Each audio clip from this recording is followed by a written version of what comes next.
Check 1, 2. Testing.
We're live in Atlanta, Georgia for the 2026 Pepsi SWAC Men and Women's Basketball Tournament. The battle for the throne is real. He puts the ball on the floor, gets inside, has his shot rejected by Arterio.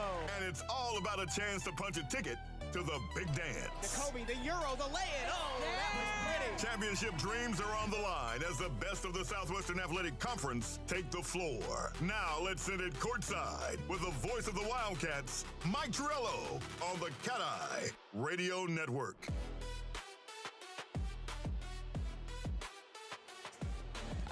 It's day 2 in Atlanta at the Gateway Center Arena in Georgia. SWAC tournament rolls on, and it's the oldest of enemies, the Bethune-Cookman Wildcats and the Florida A&M Rattlers in women's basketball. One team's season ends today. One team moves on to the quarterfinals. Hello and a very warm welcome. Happy to have your company. My name is Michael Torello. Sabrina Petit-Home joins me all week here from Atlanta. Last night, Bethune-Cookman women got their first ever win at the SWAC tournament since joining the conference in 2021 after they beat Texas Southern 66-62. Looking for a repeat performance today against Florida A&M. Super exciting to see these two teams match up today. They know each other. You know, this is not a team that we're unfamiliar with. We're going back to the act again. We know their defense. We know their offense. This is a battle of who wants it more, and today is going to show us that. We are live on youtube.com/CatEye Network, on the CatEye Radio Network, on bcuathletics.com/radio, and on Instagram Live. Thank you for those of you joining us on Instagram Live. You will hear the first 5 minutes of the contest. After that, you'll have to join us on youtube.com/CatEye Network. These two teams split in the regular season.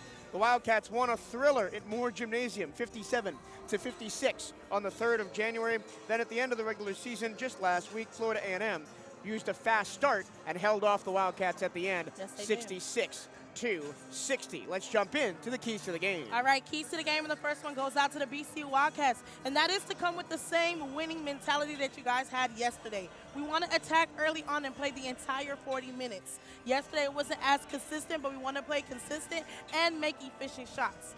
The next one is to make plays. Sometimes these plays do not work out, but as athletes we need to be able to shift around, see who's open, and create something that's all over the board.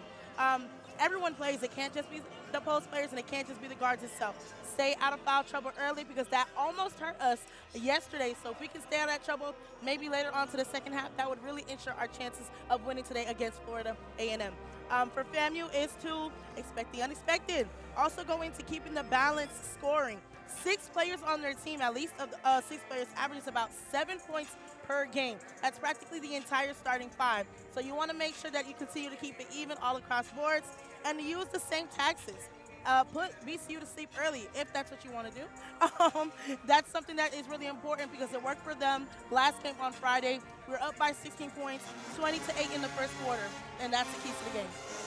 We got a battle of the bands going on. The Marching 100 from Florida A&M off to our left. The Marching Wildcats off to our right. Here are your starting lineups for this afternoon's contest. For Florida A&M, a redshirt sophomore forward, 6 foot tall from Fayetteville, North Carolina, Mile Jones. She leads the team in rebounding with 149 on this season, 5.7 per game. It's the All-SWAC second teamer, the only one on either of these two teams that was nominated for All-SWAC at the end of the season. The redshirt junior guard, 5 foot tall, Shanaija Purifoy out of Pensacola, Florida.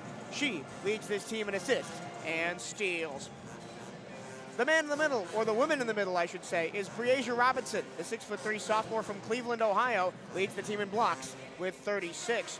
Camille Jackson will be the guard threat on the outside. She shoots the three-pointer really well. She's a Chicago, Illinois native, transfer from Miami, Ohio. And the final starter is Shania McCarthy. She had 14 points against the Wildcats when they last met the Rattlers last week. She's the team's leading scorer, 12.5 points per game, a junior guard, 5'8", from Apopka, Florida. She started in California at Saracoso Community College before transferring back to her home state to play at FAMU. For the Wildcats, they'll run the same starting lineup that they've used the last 3 games. Devontae Dorsey, big last night. Yes. Got out of her rut, scored 10-plus points again. She's scored double digits in 12 of her last 14 games.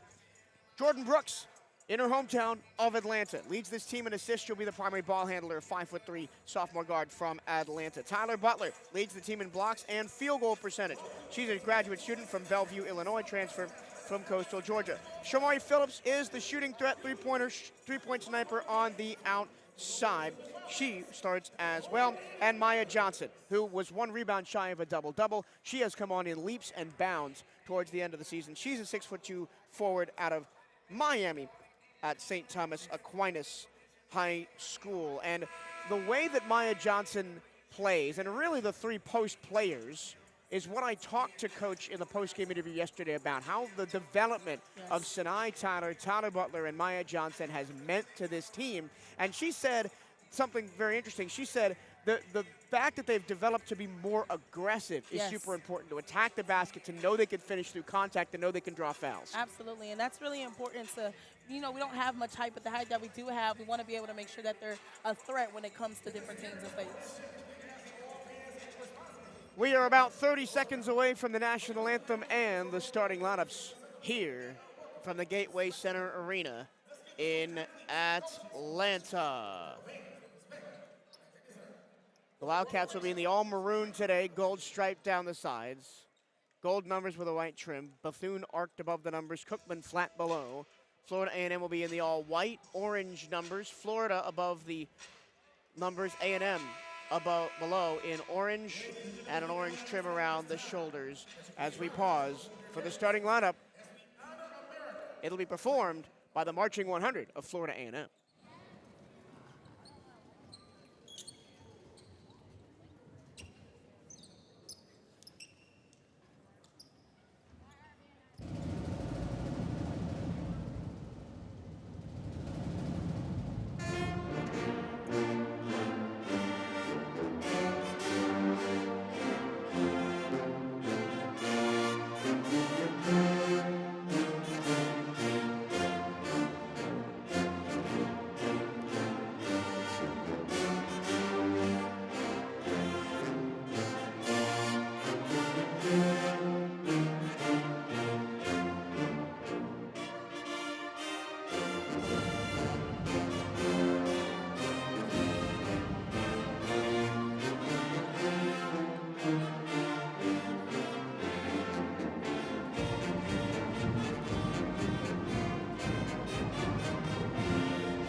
The national anthem performed by the Florida A&M Marching 100. We are just about to get underway. We are first going to introduce the starting lineups out on the floor. I want to dive into some of the tactical nitty-gritty as we wait for the start of this game. So what allowed the Wildcats to beat Texas Southern yesterday? Because in my opinion, it was forcing turnovers with the press, whether that be the 2-2-1 or the 1-2-2, converting those because they had 26 points off turnovers and dominating under the basket. 38 points in the paint yesterday. I also want to point out recovering. That's really important. Like, you know, we talked about this earlier in our pregame show. Recovering is really important when you're going against teams that are similar to you in most ways. If you can recover early, you'll be able to switch the energy immediately. And that really helped the Wildcats in their favor.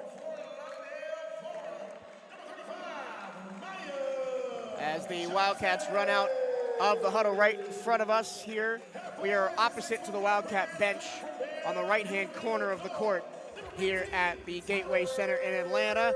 It's a single bowl seat, a horseshoe-shaped bowl seating, about 10 rows up on each side. A couple hundred capacity in here. Not a ton of people in here for the early game, but the bands are going to make a lot of noise. The teams are going to make a lot of noise. This is normally the home of the College Park Skyhawks of the NBA G League, the Atlanta Dream of the WNBA, and the Atlanta Vibe of the Professional Volleyball Federation. Although they're not called that anymore, it's now Major League Volleyball. Yes, it is. They deserve that.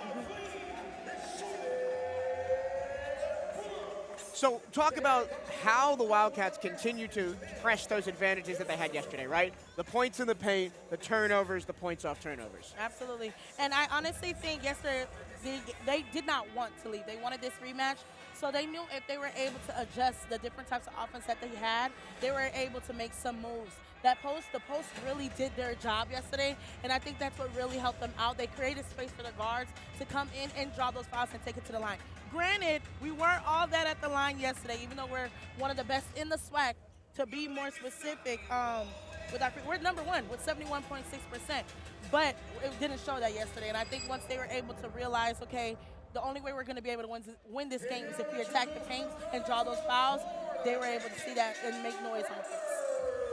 The Rattlers just about to be introduced off to our left. Once again, they were in the all-white strip, orange numbers and lettering, a big orange stripe down the side, green trim around the neck and shoulders. The winner of this game advances to tomorrow morning's quarterfinals at 11 a.m.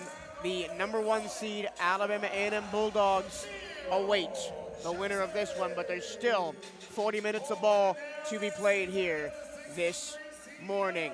Catching you up on some of the other scores that have happened around the SWAC tournament yesterday, right? We had Mississippi Valley State on the women's side defeat Prairie View A&M to move into the round 2 there. They'll play Arkansas Pine Bluff today at 5:30. Then on the men's side, we had a big upset as Alabama State went down. Alcorn State, the 11 seed, is moving on there. They'll play Prairie View A&M today. The winner of that game gets the Bethune-Cookman men tomorrow afternoon. And on the other side, Grambling State recovered from a slow start to trounce Mississippi Valley State and end the Delta Devils season. So the action today looks like this. On the men's side, it's Prairie View against Alcorn and Grambling against Jackson. That's going to be a big one tonight in the nightcap. And then on the women's side, it's Bethune-Cookman against Florida A&M right now, and on the other side of the bracket, Mississippi Valley State and Arkansas Pine Bluff. The teams are ready. They are just waiting for TV to get going. As we have to wait till 11:02, which is the official start time. I see you looking over there at the score predictor. What does it say? So right now it's I don't want to say a split, but in my opinion it's a split between BCU with 43% chance of winning and FAMU with 57% chance of winning. And I think the only reason why FAMU has that extra, a percentage is because of that last win. So it's really anybody's game if I'm looking at it right now. And I'm looking for the guards to step up today. In that loss to FAMU, no guards scored in double figures. The top 3 scores for the Wildcats were Sinai Tyler, Maya Johnson, and Tyler Butler. Shamari Phillips had 8, Jordan Brooks had 5. Damani Dorsey just had 4 points in that game. So I need a better showing out of the guards today. And I'm hoping that the field goal percentage is also going up as well, too. It's pretty split between FAMU and BCU. FAMU with 35% and BCU with 36%, so that's pretty even down the middle. The Wildcats will go right to left across your radio dial here in the first half. Florida A&M go left to right. It's Tyler Butler and Breasia Robinson to tip for the ball. Robinson wins it, and Florida A&M controls as we are underway. Going left to right are the Rattlers. Here's the second team all-SWAC performer, Tanija Purifoy, just 5 foot tall. Hands off to Giles Jones. She attacks. Floater from the paint is good. 2-0 Florida A&M. And those are the mid-ranges that I said earlier before that we have to take care of. FAMU is attacking with a full court press out the gate already. They saw what that did to the Wildcats. It kind of sped us up, forced us to turn the ball over one too many times yesterday. To the right-hand wing for Dorsey. Dorsey working on McCarthy, down low. Butler, the ball is loose, and it's a jump ball. We had, I'm starting my tally. how many did we have yesterday? 7? I think it was 7. 7 jump balls yesterday. Ball stayed with the Wildcats. They tried to go in the paint to Tyler Butler. She got tied up by Robinson. Baseline in for the Cats.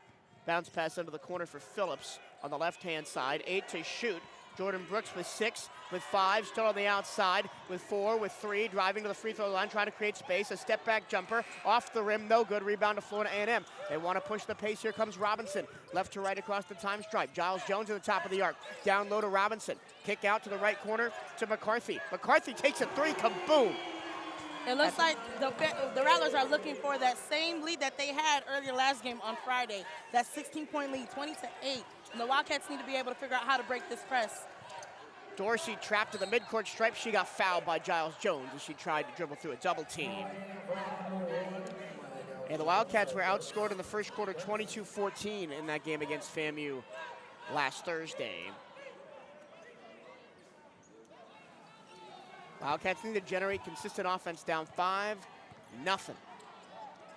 against one of the worst three-point shooting teams in the country in Florida A&M. Butler in the short corner to Brooks. Brooks tries to weave her way in, throws up a left-hand hook shot. No good. Rebound, Giles Jones. Wildcats have not done any good looks in their first 2 times down the floor. Both have been tough shots.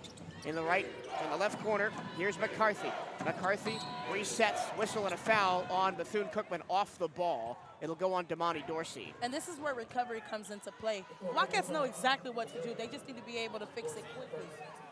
Fast recovery is always going to be the best for us. And the Wildcats got to stay out of foul trouble, right? We ended yesterday's game with 3 with 4 fouls. Back to the baseline after the inbounds pass. Check out, straight on 3, rims out, offensive rebound for Giles Jones. Got a shot rejected by Butler. It goes out of bounds. It'll remain with the Rattlers with 18 on the shot clock. The Rattlers really want to do a light-out shooting against the Wildcats right now. They've already attempted 2 threes. This is a team that only hits the three-pointer at 22.5%. That'll be Wildcat ball out of bounds on the baseline after the return pass from Purifoy goes wide. Here comes the full court press again. And the Wildcats, under coach Janelle Creighton Del Rosario, have struggled consistently against the press throughout her time as coach. Broken into the front court with 20 on the clock. Here's Brooks. Brooks behind the back dribble, plays it off, and back to the top for Dorsey. Dorsey to Brooks, right-hand corner. Down low goes Maya Johnson, 1 dribble. Tries to put it up over Robinson and gets her shot swatted into next Thursday. Oh, she is flexing down there. Baseline in for the Cats, 7 to shoot. There are only 2 shots right now. Well, there are only 3 shots, so that blocked shot on the layup and a bad 3-pointer and a bad 2-point shot for Jordan Brooks. Floated into Johnson. She tries to brack down Robinson, goes straight at her. Got another shot blocked. This time the Rattlers control the rebound. Purifoy long pass ahead. Here comes Johnson. And fouled by Maya Johnson is Jackson. And this is what we have to be able, we talked about earlier, staying out of foul trouble. It's way too early. Keep her hands up and wide. Okay, that's 1 on Maya Johnson. Yep. We know exactly what to do. 5-0 FAMU plus these for Camille Jackson, a 78% free throw shooter.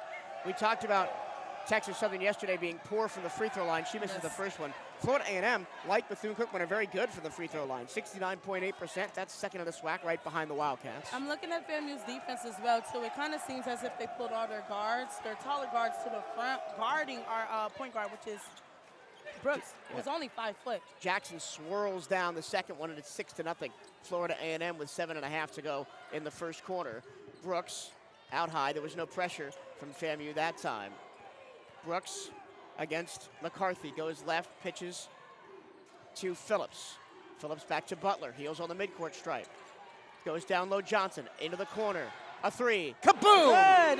Shamari Phillips answers for the Wildcats. Now, we really haven't heard from Shamari Phillips all season, and it's so refreshing to see her show up in the playoffs when we most need it. And a great block by Damani Dorsey. Dorsey taps a pass out of bounds as Giles Jones tried to throw that one ahead. It'll be a sideline in for Florida A&M right in front of our broadcast position here at the media table. 6-3 Florida A&M, 7:04 to go in the first quarter. Brooks pressures the inbounds pass, knocks it out of bounds. The Wildcats are warming up, Mike. You know that defense starts to warm up when they know exactly what to do. Down by 3. Got to force turnovers. That is a key of the Wildcats game. Forced 19 of them last night against Texas Southern. 16 points off of those 19 No, turnovers. 26 points off of 19 turnovers. Haven't forced a turnover yet. Camille Jackson will run the offense for Florida A&M off the inbounds pass. She picks up a dribble, hounded by Brooks. Gets it to McCarthy. Down low, Robinson turns, lays it up, no good. Johnson with the denial. And I think if Brooks, long pass ahead. Caught underneath, laying it up, no good. Butler, a rebound, a kick out. Dorsey in the corner, her three-pointer, good! Good, the Wildcats are coming to play.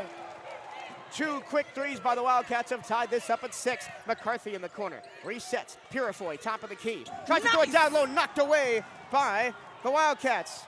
Here comes Phillips into the front court. Kicks it to the corner. Brooks open for 3.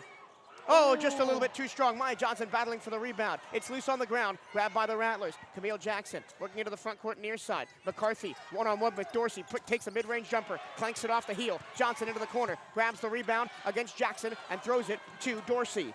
Wildcats battling hard here. 6-6. 6:02 to go first quarter. Brooks rifles it under the basket. It's loose on the ground, and it'll be a jump ball. Give the ball back to Florida A&M. And you talk about the turnovers. The Wildcats also turned the ball over 19 times yesterday, and a lot of it's on passes like that, just going a little bit too fast. Yeah. Brooks trying to get something easy under the basket. Butler wasn't ready for it. Absolutely. And I'm glad that, like we talked about earlier, fast recovery, I'm glad the Wildcats have been able to shift. That defense really puts them in a great place offensively, and we need to be able to capitalize that a little bit more into this game. Madison Holden enters the game for the Wildcats, replacing Jordan Brooks. 6-6.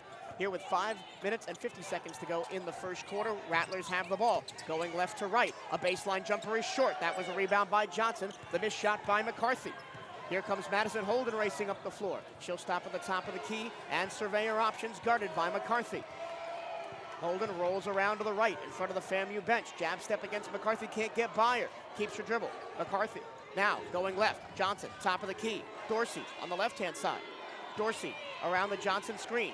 Throws it down low on the pick and roll. Johnson gets the ball stripped away from her by the much shorter Purifoy. Ellington got his shot rejected. That was a mid-range jump shot by Ellington, and Tyler Butler snuffed that out. I just know the Wildcats are going to be on the board all over for defense today. 5:15 to go. Neither team can buy a bucket right now. Not right 6-6. 3 3-pointers hit combined between the two teams in the first quarter, with 2 of the worst 3-point shooting teams in the conference. How do you like that? Purifoy, the inbounds pass, thrown up top to McCarthy. McCarthy working on Phillips. She goes right, dishes to Ellington in the right-hand corner against Holden. Resets Purifoy with 5:05 to go. Ellington, the short corner Robinson. McCarthy on the left wing side. She tries to drive to the baseline. Tries to put it up and got her shot rejected by Sinai Tanner, who's just checked in. Here comes Holden now with under 5 minutes to play first quarter. Wildcats are clearly in the Rattlers' head. You could see them being a little bit discombobulated down on offense. A pick was being set by Robinson herself. Dribble handoff, Holden to Kaylin Peters. Peters all the way, got a shot blocked. Tonight Tyler on the rebound. She's surrounded by 3 Rattlers and steps out of bounds. Got to be careful of those boundaries.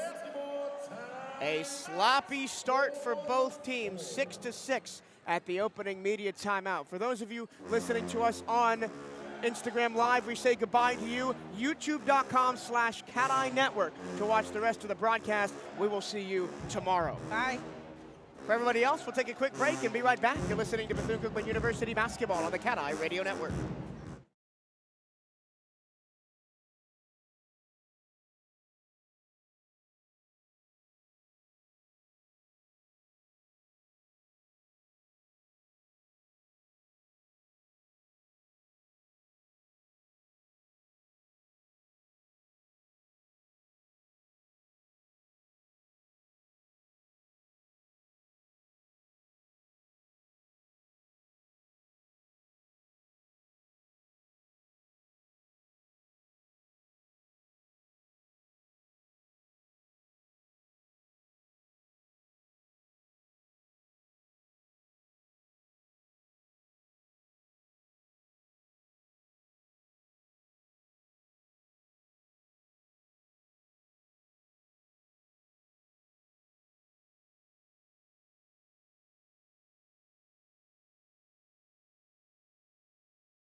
Back at the Gateway Center in Atlanta.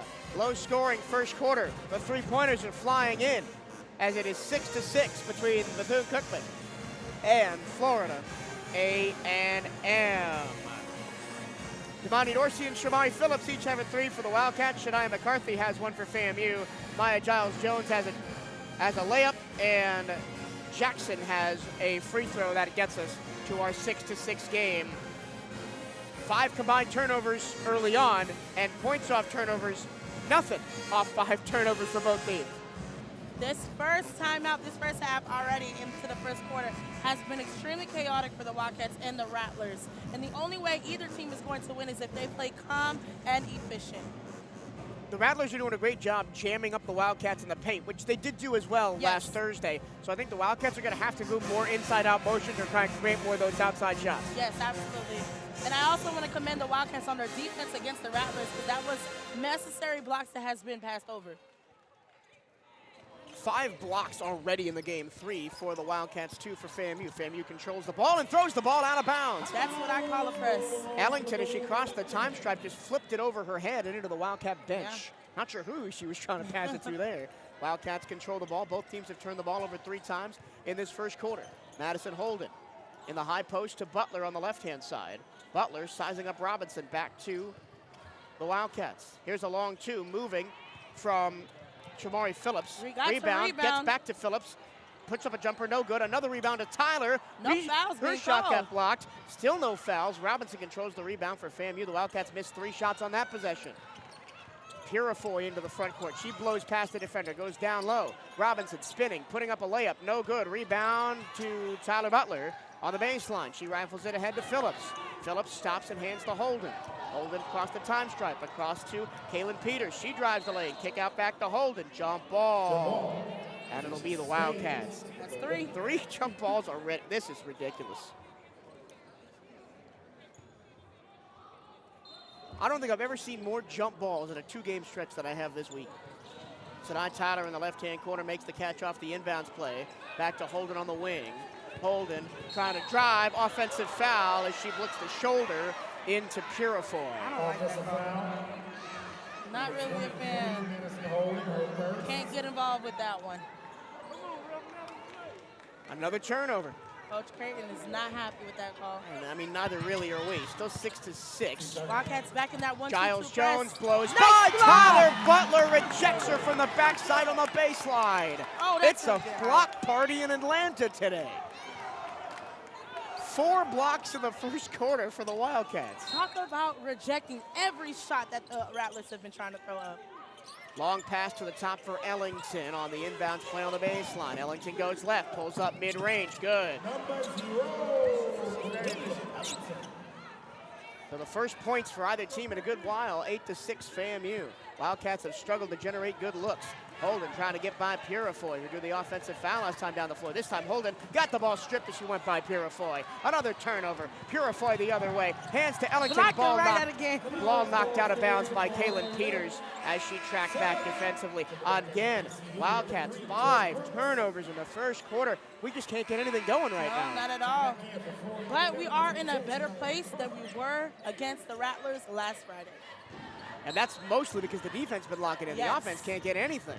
As long as the offense is not showing up, at least we can get them down to the Spinning, defense. putting it up, no good is Brooklyn Swan. Ooh. Loose ball on the ground. And Shamari Phillips grabs the loose ball. Here comes Jordan Brooks, who's just checked back into the game. Brooks on offense for the Wildcats, who are down by 2. Both buckets in the Wildcats for the game have been 3-pointers. Sanai Tyler up on top on a jumping catch. Looks for developments in front of her. Hands back to Brooks as she goes to the top of the key. Right there. Gets around 2 defenders, pulls up from mid-range and bricks it off the heel. Rebound, another jump ball. It'll go the way of FAMU with the possession arrow. Maya Johnson's gonna check back in for Tyler Butler. That was a good look for Brooks, just missed it long. Just have to be a little bit softer with that touch, and that's a shot that she usually makes. And I wonder how nervous Brooks is, right? Playing in her hometown, got family in the building. Was a hero yesterday with those late free throws to seal the game for the Wildcats. Trying to do it a little bit too much. She's now 0 for 3 from the floor. 0 for 4. I wouldn't say that she's nervous, but I think that she's looking for that sweet spot she had yesterday. Driving in is McCarthy at the free throw line, stops, hands back to Ellington, straight on three, off to the left, rebound Brooks. Big rebound for Brooks, down there with the mixed match teams. Brooks, elbow to elbow with Swan, almost coughs the ball up, gets it back, and will slow down. Brooks across to Peters. Peters trying to get by Ellington. Can't do it. Hands back to Johnson with 10 to shoot. Down low, wide open tonight. Tyler nice. rolls the rebound in off the glass and in. And it's 8-8. Nice backdoor cut by Tyler there. Absolutely. Wildcats are not going down with a fight. In the mid-range, McCarthy. Catch and shoot. Too strong. Rebound Brooks again. Here comes Jordan. Running against Robinson. Slows it up as she crosses the line. 1:45 to go in the opening quarter, tied at 8. Johnson, 2 dribbles, top of the key, almost lost the ball. Right there to get it back is Brooks. Brooks tries to dribble past one defender in the wing. Tries to get to the baseline, kicks it across. A catch and shoot three from the left-hand corner, just a little bit too short. Offensive rebound, fought for, and out of bounds. It'll be Rattler ball tonight. Tyler couldn't quite grab that one, as Damani Dorsey will check back in. It kind of looked like I didn't see exactly who was shooting that three-point over there, but it kind of looked like somebody from the Rattlers tipped the ball or jumped. That was Phillips with the three. Okay. Yep. Rattlers with the ball, tied at 8, 1:20 to go in the first quarter. Wildcats shooting 20% from the floor. Florida A&M 21.4.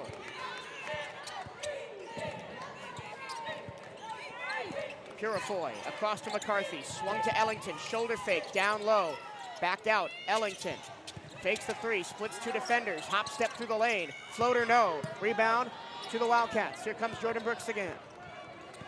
55 seconds to go in the first quarter. Brooks steps around Purifoy, finds Dorsey in the corner. Dorsey, pick and roll with Sinai. Tyler got her shot rejected out of bounds. I saw a lot of contact down there. Breasia Robinson with the block, as Madison Holden's going to replace Shamari Phillips. 42 seconds left to go in the quarter. 16 on the shot clock. Still just 8-8.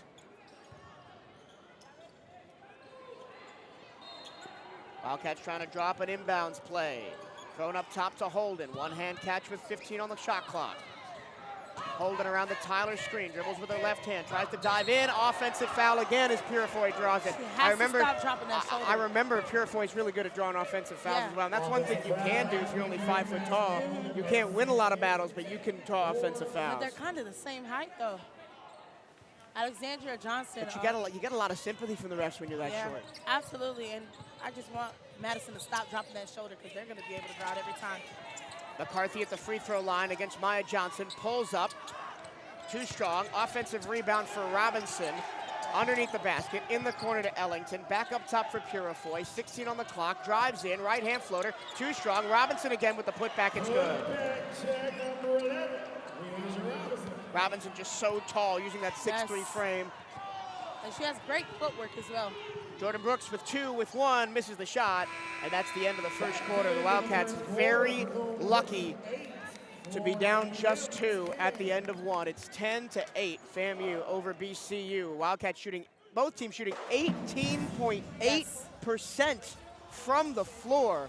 The difference is one more three-pointer made by FAMU and 1 free throw. The Wildcats didn't get to the line at all in that first quarter, as the refs are letting a lot of things go, except a couple of offensive fouls drawn by Purifoy. You may have won offensively, but the Wildcats, you have to give it to their defense that really did win that first quarter. 4 blocks for the Wildcats in the first. They also turned the ball over 7 times. Yes. We'll take a break and be right back for the second quarter here from Atlanta. You're listening to Bethune-Cookman Women's Basketball on the CatEye Radio Network.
about to head to the second quarter here from the Gateway Center in Atlanta.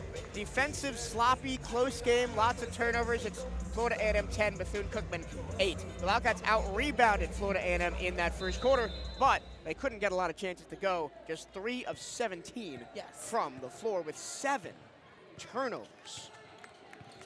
Jordan Brooks will start for the Wildcats. They'll start on offense. Damani Dorsey on the right side still hasn't scored yet today. Dorsey around the screen, kicks it left. Brooks, catch and shoot 3 from the left side. Too strong. Chase to the corner. It is grabbed by Maya Johnson. Johnson finds Johnson, who just checked in. Dorsey at the top of the key. Now Lexi Johnson. Slings it down low to Maya. Maya back to Sinai Tyler. Up fake, down low. Maya Johnson going at Robinson. Got another block. Johnson gets it back. Kicks it out to Brooks. 4 on the shot clock. 3, 2. A 3, Dorsey misses it short. Rebound to Ellington. Another possession for the Wildcats. Missed 3 shots. I have a couple of notes. Here's Ellington controlling against Brooks. Brooks trying to force her left. Ellington goes left. Lost the ball out of bounds. It'll stay with FAMU as Camille Jackson checks back in for Cornelia Ellington. Rattlers up 10-8 with the ball, just underway here, second quarter. And turned over on the inbounds pass. Here comes Jordan Brooks, all the way, Euro step, left-hand layup, got it! What a dove, man. Hello, Jordan Brooks, welcome to the ball game. It's 10-10. She stole the inbounds pass and finished it herself. Giles Jones on the wing against Maya Johnson. Flat pass across the free throw line, driving in, lost the ball, and as Giles Jones looks like she got hit in the face. The other way, here comes Dorsey. Baseline jumper, no good. Sinai Tyler taps the rebound to herself on the baseline. Tyler driving in, handing it back to Dorsey. Dorsey will reset to Brooks. Correction, that was Camille Jackson. Looks like she got hit on the face. She's holding her nose a little bit. 9 to shoot. Brooks at the top of the key with 5. Now up for Johnson with 3, with 2. Takes a 3. Got it! Alexia Johnson buries a jumper. It was only a 2. Her foot was on the line, and it's 12-10 Wildcats. They take their first lead of the afternoon. But that's what I also want to talk about, Mike. Sometimes you don't have to take that 3. Sometimes you could just pump fake. Oh, nice track back from Lexi Johnson. She's in that game. They tried to quick swing it into the post for Grazier Robinson, and nobody was there. That would have been an easy layup for Robinson, but Johnson knocked the ball out of bounds. Right, like I was saying earlier before, that pump fake into a step for a mid-ranger would really help the Wildcats out. Baseline in for Florida A&M. It goes to the corner. Ellington attacks the closeout, gets to the mid-range. Jumper rattles out. Offensive rebound, put back Robinson, yes. She is a monster down there, I'm telling you. Robinson already has 4 blocks, 4 points, and 3 rebounds. Brooks hounded by Purifoy as the 2 5-footers go at it. Brooks goes left, swings it top of the key. Tyler works past her man. Down low to Maya Johnson, rips past the 2 defenders and scores with the left hand. Maya Johnson with a nice finish. 14-12 Wildcats. Giles Jones on the wing, driving at Johnson, gets her shoulders past Johnson, and Johnson blocks the shot. Here comes Lexi Johnson up the floor. Chases to the wing, resets to Brooks. Brooks, long pass across. Dorsey in the right-hand corner, resets to JB. Wildcats are being able to figure out how to pull the defense away. Johnson up high, down low. Tyler, left-hand layup, got it. Beautiful play. Every time. Sinai Tyler was able to front the post that time and got an easy left-hand layup off a nice pass from Maya Johnson. It's 16-12. Rattlers call timeout. And honestly, let's talk about how the Wildcats were able to pull that defense away to create some space to open up that lane for our post players to get down there for a layup. Even so, kicking it back out, moving the defense on wherever the side of the ball is, and throwing it right across to ensure that lane is open. And I want to highlight that last play because it was really cute. Yes. And you may, on the halftime, what the whiteboard said, you may want to draw something like this up because they pulled Maya Johnson to the top of the key, drawing the 6'3" Robinson with her. That left Sinai Tyler on a mismatch down low. Absolutely, and if Robinson is pulling wherever Maya Johnson go, that may be the key for the Wildcats to attack the paint every single time. Wildcat Baseball is back at the Jack. Come catch Bethune-Cookman Friday, March 13th at 7 p.m. as they host Prairie View A&M for SWAC opening weekend. Admission is free, but you can watch every moment live on youtube.com/CatEye Network or listen at bcuathletics.com/radio. If you love Bethune-Cookman University sports, don't miss Hail Wildcats Radio. the podcast that takes you behind the scenes of all 15 Wildcat sports programs. Hosted by voice of the Wildcats, Michael Turillo, and featuring the expertise of Bethune-Cookman sports information staff. Hail Wildcats Radio delivers unparalleled coverage of your favorite teams. Tune in to 1380 WELE Daytona Beach every Saturday to catch the show live or listen anytime on your favorite podcast platform. And softball is back at Sunderland Park this Friday, March 13th, as they host Alabama State for their conference opening series. Admission is free. If you can't make it there, it'll be on the CatEye Network as always. It's a busy time in BCU Athletics. Everything going on. You want to tune into Hail Wildcats Radio. We may or may not have a special episode coming for you this week, live from Atlanta, if the men or women go all the way and we're still here on Saturday. So stay tuned for that. But a new episode that was recorded last Saturday is up now. It previews both men's and women's side of the SWAC tournament. So if you need a refresher before the rest of the tournament begins, you can tune in and catch all of that. Of course, wait till the end of this broadcast. Then, while you're waiting for the men to play tomorrow, you can go listen to Hail Wildcats Radio.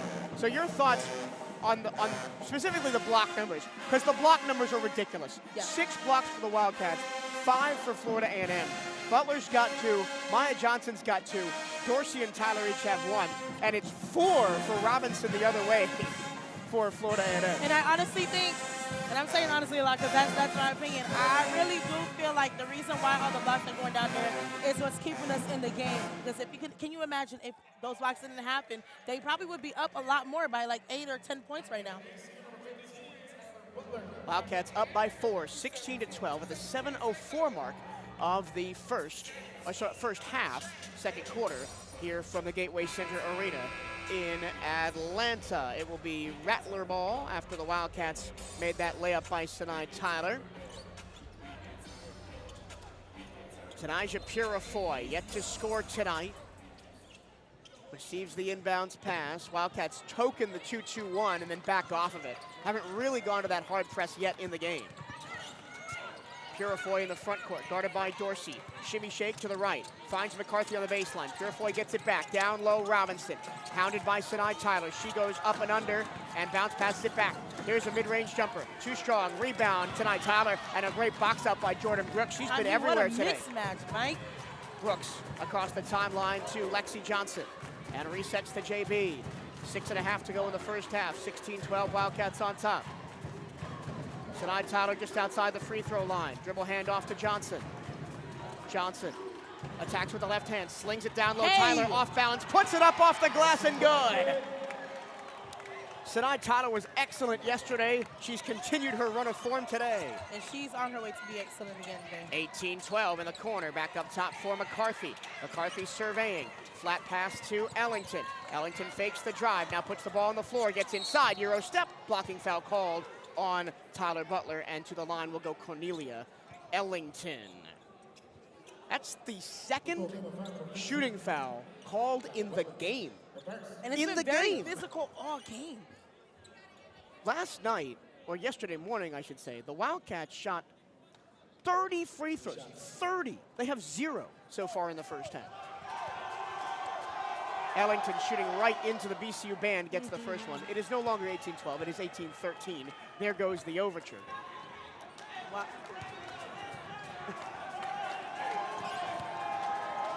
Cornelia Ellington is wearing one bright pink shoe and one white shoe. A fashion statement, I guess. I think it's the inside of the soles that are pink. So like, when you see it, it's going to be pink. Oh, I see. It's half pink, half white. That's weird. Full court press from the Rattlers. Wildcats have 5 to get it across. Johnson across to Brooks into the front court. Brooks, hounded by Ellington. Calls a play with her left hand, dribbles with her right. Tyler at the top of the key. And a foul called underneath. That's only the second foul called on Florida A&M in the game. Glad they called that because the Wildcats looked a little bit stuck with the ball at the top of the key.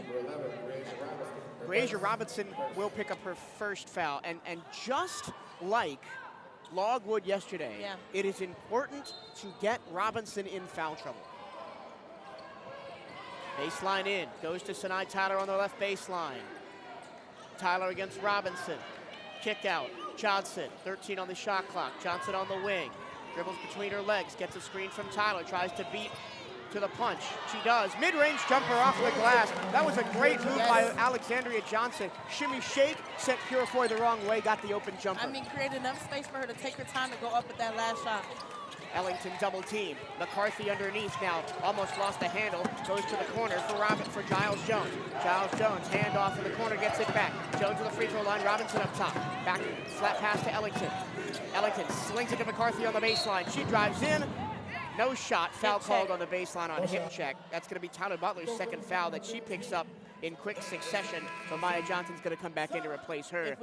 If we go back to the keys to the game, one of them was to stay out of foul trouble early. It's only a second quarter and we have 5 left, but Tyler is such a force in the paint that we cannot afford for her to go ahead and rack up these fouls. Baseline inbounds. Purifoy launches it up top to McCarthy.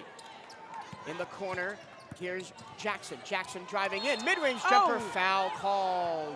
Sinai Tyler thought she got all ball, but came down on the wrist of Jackson. It will send her to the line. And free throws for Florida A&M. I still can't believe the Wildcats haven't been to the line in this game. They haven't drove into them. But then again, they've been creating some space. Camille Jackson, the Chicago native. Free throw good again. She was 1 for 2 her first trip to the line in the first quarter. The free throw is really keeping the Rattlers in the game right now. Wildcats up 5, 20-15. Here's the second free throw. It's short. And the Wildcats lead by 5. Dribbling into the front court is Alexandria Johnson. Johnson to Maya Johnson. Johnson, true dribbles to her left, hands back to Johnson. Johnson to the free throw line, driving in, right hand layup, rejected. And no foul being called. Ball loose on the ground. Ellington gets it for FAMU. Here comes Camille Jackson up the floor for the Rattlers. Ellington drives in against Jones. Against Maya Johnson. Great denial. It was. And great way to be able to still stand out with both feet on the ground and create a blocking space for her. 5-point lead on the ball for the Cats, under 4.5 to go in the quarter. Johnson against Robinson on the left wing, ducks it down low. Tyler lost the ball on the entry pass. Ball loose on the ground. It comes to Jordan Brooks at the top of the key. And the Wildcats have a fresh shot clock as it reset there. And no, it didn't. They're going to stop it and put the shot clock down to under 10 seconds. Let's slow it down a little bit. We can see that the Wildcats are getting a bit anxious. So they've put, Florida A&M has put the 2 bigs back in, Robinson and Giles Jones, and they're doing a better job at fronting the post and denying the high entry pass to the high post just underneath the free throw line that the Wildcats do a lot. We need to be able to run that same play that happened before where we're able to pull both of our post players to the top and create that open lane space that was working for the Wildcats. Although they won't reset the shot clock, still 25 seconds. Johnson lifts a 3, too strong. Long rebound to the right side for Tyler, and the Wildcats will reset. And now a whistle and a stoppage of play again, as the shot clock didn't reset on the missed three-pointer by Alexandria Johnson. I feel like we're in more gymnasium. It does kind of feel like we're in more gym.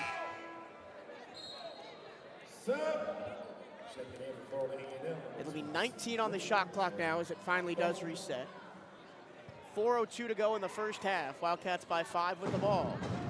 Jordan Brooks.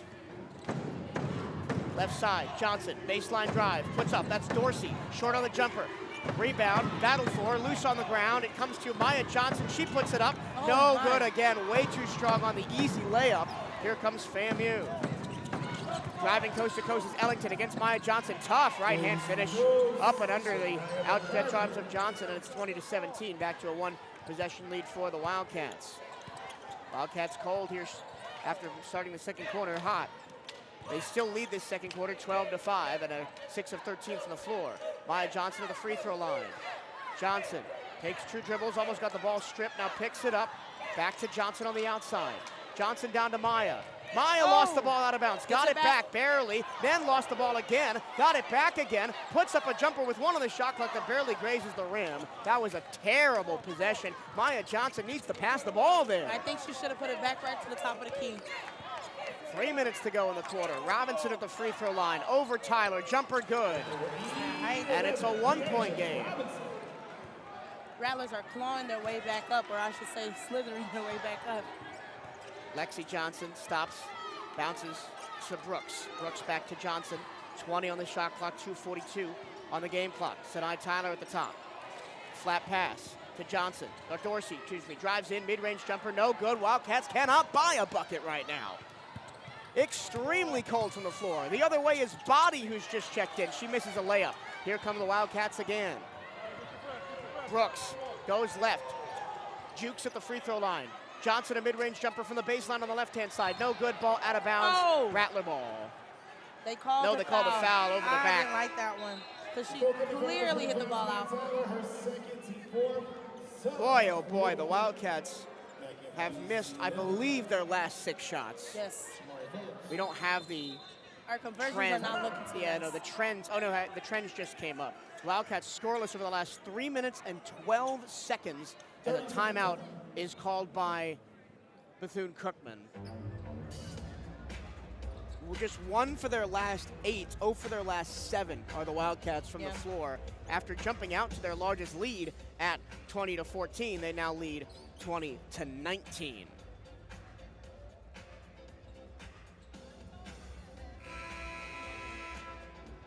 Basketball returns to the CatEye Radio Network tomorrow, March 12th. Also March 11th, as the men's basketball team is in Atlanta for the SWAC tournament. Their quarterfinal round game begins at 2 p.m. as they await the conclusion of the play-in round. They will play either Alcorn State, who won last night against Alabama State, or Prairie View A&M. They play right after us here this afternoon. Florida A&M with the ball, down 1, 2:18 to go in the first half. The Wildcats ice cold right now. Scoreless over the last 3 minutes plus. Shamari Phillips almost strips the ball away from Purifoy. She finds Body on the right-hand wing. Back to Purifoy at the top. Driving in and throws the ball into Sinai Tyler's hands, but it's deflected right to Ellington in the corner. Correction, this is Jackson. Jackson, bounce pass. Giles Jones on the baseline, gets underneath. Walled up by Tyler. Driving in, pull-up jumper from mid-range is perfect from Camille Jackson. It's a 7-0 run for Florida A&M, and they take a 21-20 lead. Oh my goodness, another offensive foul is called on Jordan Brooks as Purifoy falls down again. That's a bad call, and I'm not afraid to say it. I am not afraid to say it. That's a terrible call. She knows how to draw them, Mike. You know it takes a lot for me to be partial against the refs like that. But you cannot. That's the 3rd time that Tanaja Purifoy has fallen flat on her back with minimal contact and gotten an offensive foul. 21-20. Rattlers have the ball in the lead. Purifoy almost got the ball stripped by Brooks. She gets it back just in front of the midwood stripe. 8 on the shot clock. Driving in, lost the ball. It came off her foot, though. It came off her foot, and it's a kick ball. I know they called a foul on Brooks. Oh, refs are not playing fair today at all. I'm in shock. Wow. I'm in shock. That's an unbelievable sequence, and now Fabian's the bonus. The fouls are 5-1 here in the second quarter. The Wildcats have not shot a free throw in the game. This is ridiculous. Wildcats scoreless over 4 minutes and have seen their 6-point lead evaporate. Now they're probably going to be down 3 as the first one is good. Tanaja Purifoy is a really great free throw shooter. She's 5th in the conference in free throw percentage. 81.9. And Coach Creighton Del Rosario is in the ear of the officials. Full court press from the Rattlers. Brooks slides it ahead to Peters in the left-hand corner. Peters back to Brooks, 1:15 to go. Can the Wildcats make a late push here in this first half, down by 3? Peters around the top of the circle, drives it on Purifoy all the way in. Oh, the layup is no good, but she will go to the line. This is the first time the Wildcats will go to the free throw line in the game. I think they finally started seeing how many fouls they gave over to the Rattlers. The total fouls are 10-2 in the game. Terrible. So KP will go to the free throw line. The senior transfer from Nichols State, only played 14 games, averaged under 10 minutes a game for the Colonels out in Thibodaux, Louisiana. The Wildcats have to make these count. Missed it badly off to the right. These count. And they were really bad on free throws in the first half before getting better in the second yesterday. This won't mean anything if they can't show up at that line. Second one good. Peters resets, and it's a 2-point lead, 23-21, 107 to go in the first half. FAMU with the ball. Here comes the press from the Wildcats into the front court. Here's Jackson. Jackson at the free throw line against KP. Resets to Purifoy. Purifoy against Brooks. Brooks hand checking. Purifoy goes left. Switch by Peters. Peters knocks the ball out of bounds. It'll go with the Wildcats off Purifoy's foot. Damani Dorsey just clapping in Purifoy's face, going back down the floor. She's having none of this.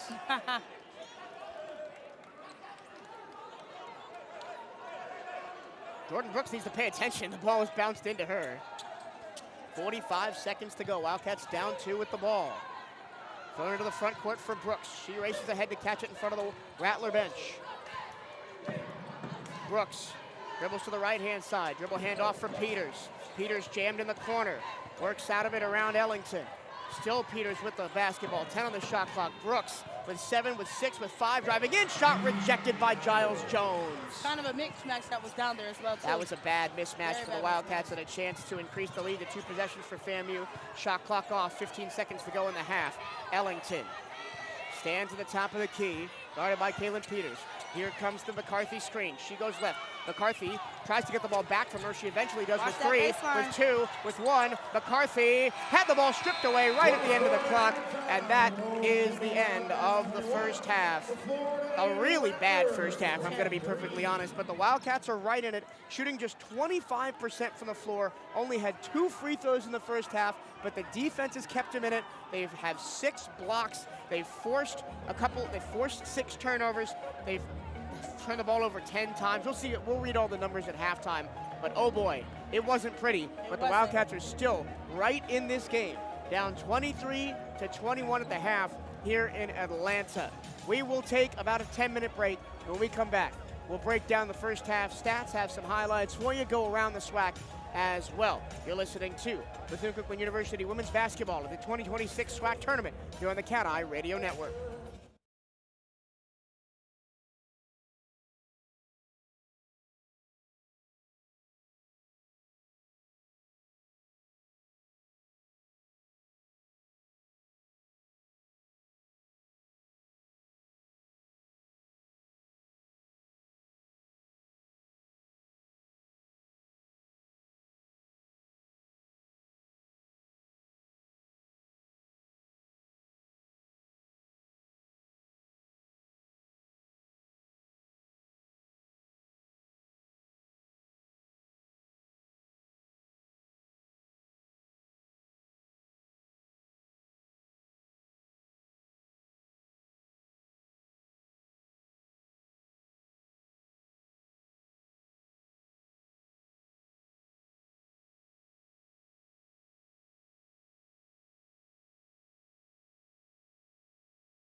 back at the Gateway Center Arena in Atlanta.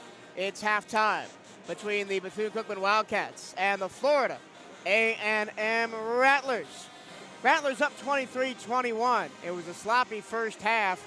Not great at all by either team. We'll get you into those numbers right now. Here are your first half stats.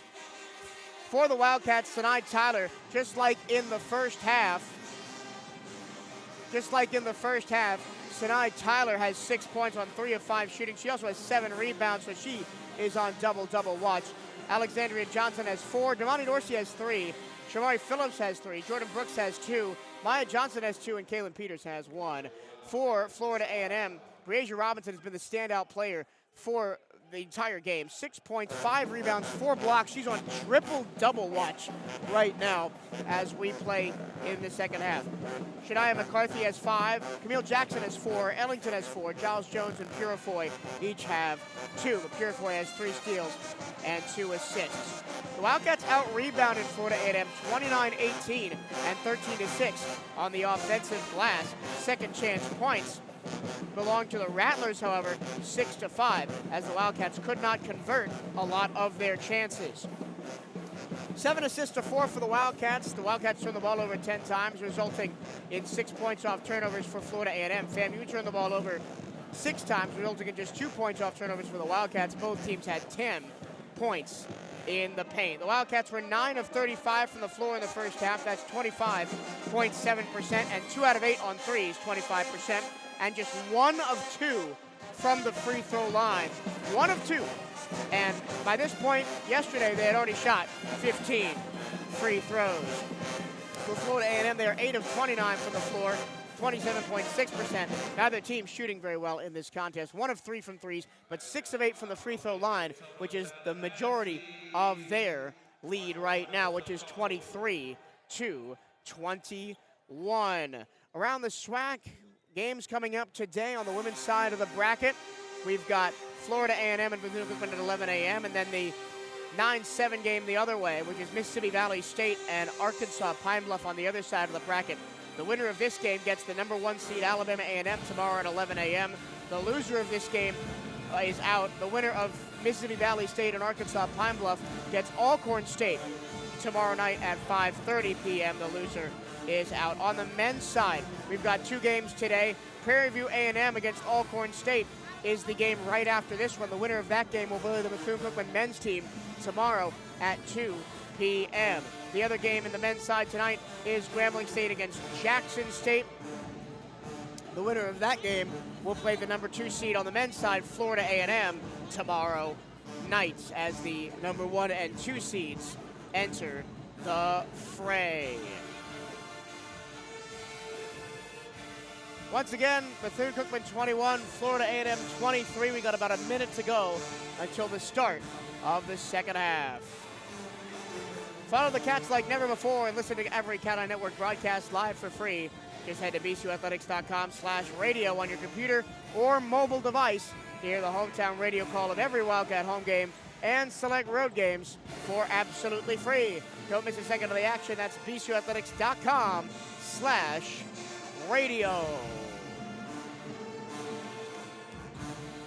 It was a block party in the first half. Both teams finished with 7 blocks. Sinai Tyler had 1, and Damani Dorsey, Maya Johnson, and Kaylin Peters each had 2. For Florida A&M, Breasia Robinson had 4 blocks, while Jackson, Giles Jones, and Swan each had 1.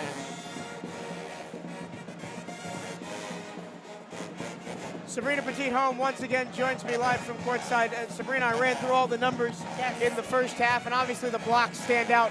14 blocks combined between these 2 teams. What do you think is going on in the game to make the block numbers so exaggerated? I think Coach Crane really emphasized how important it was for us to have defense against the Rattlers, and that's what's been able to keep us in the game.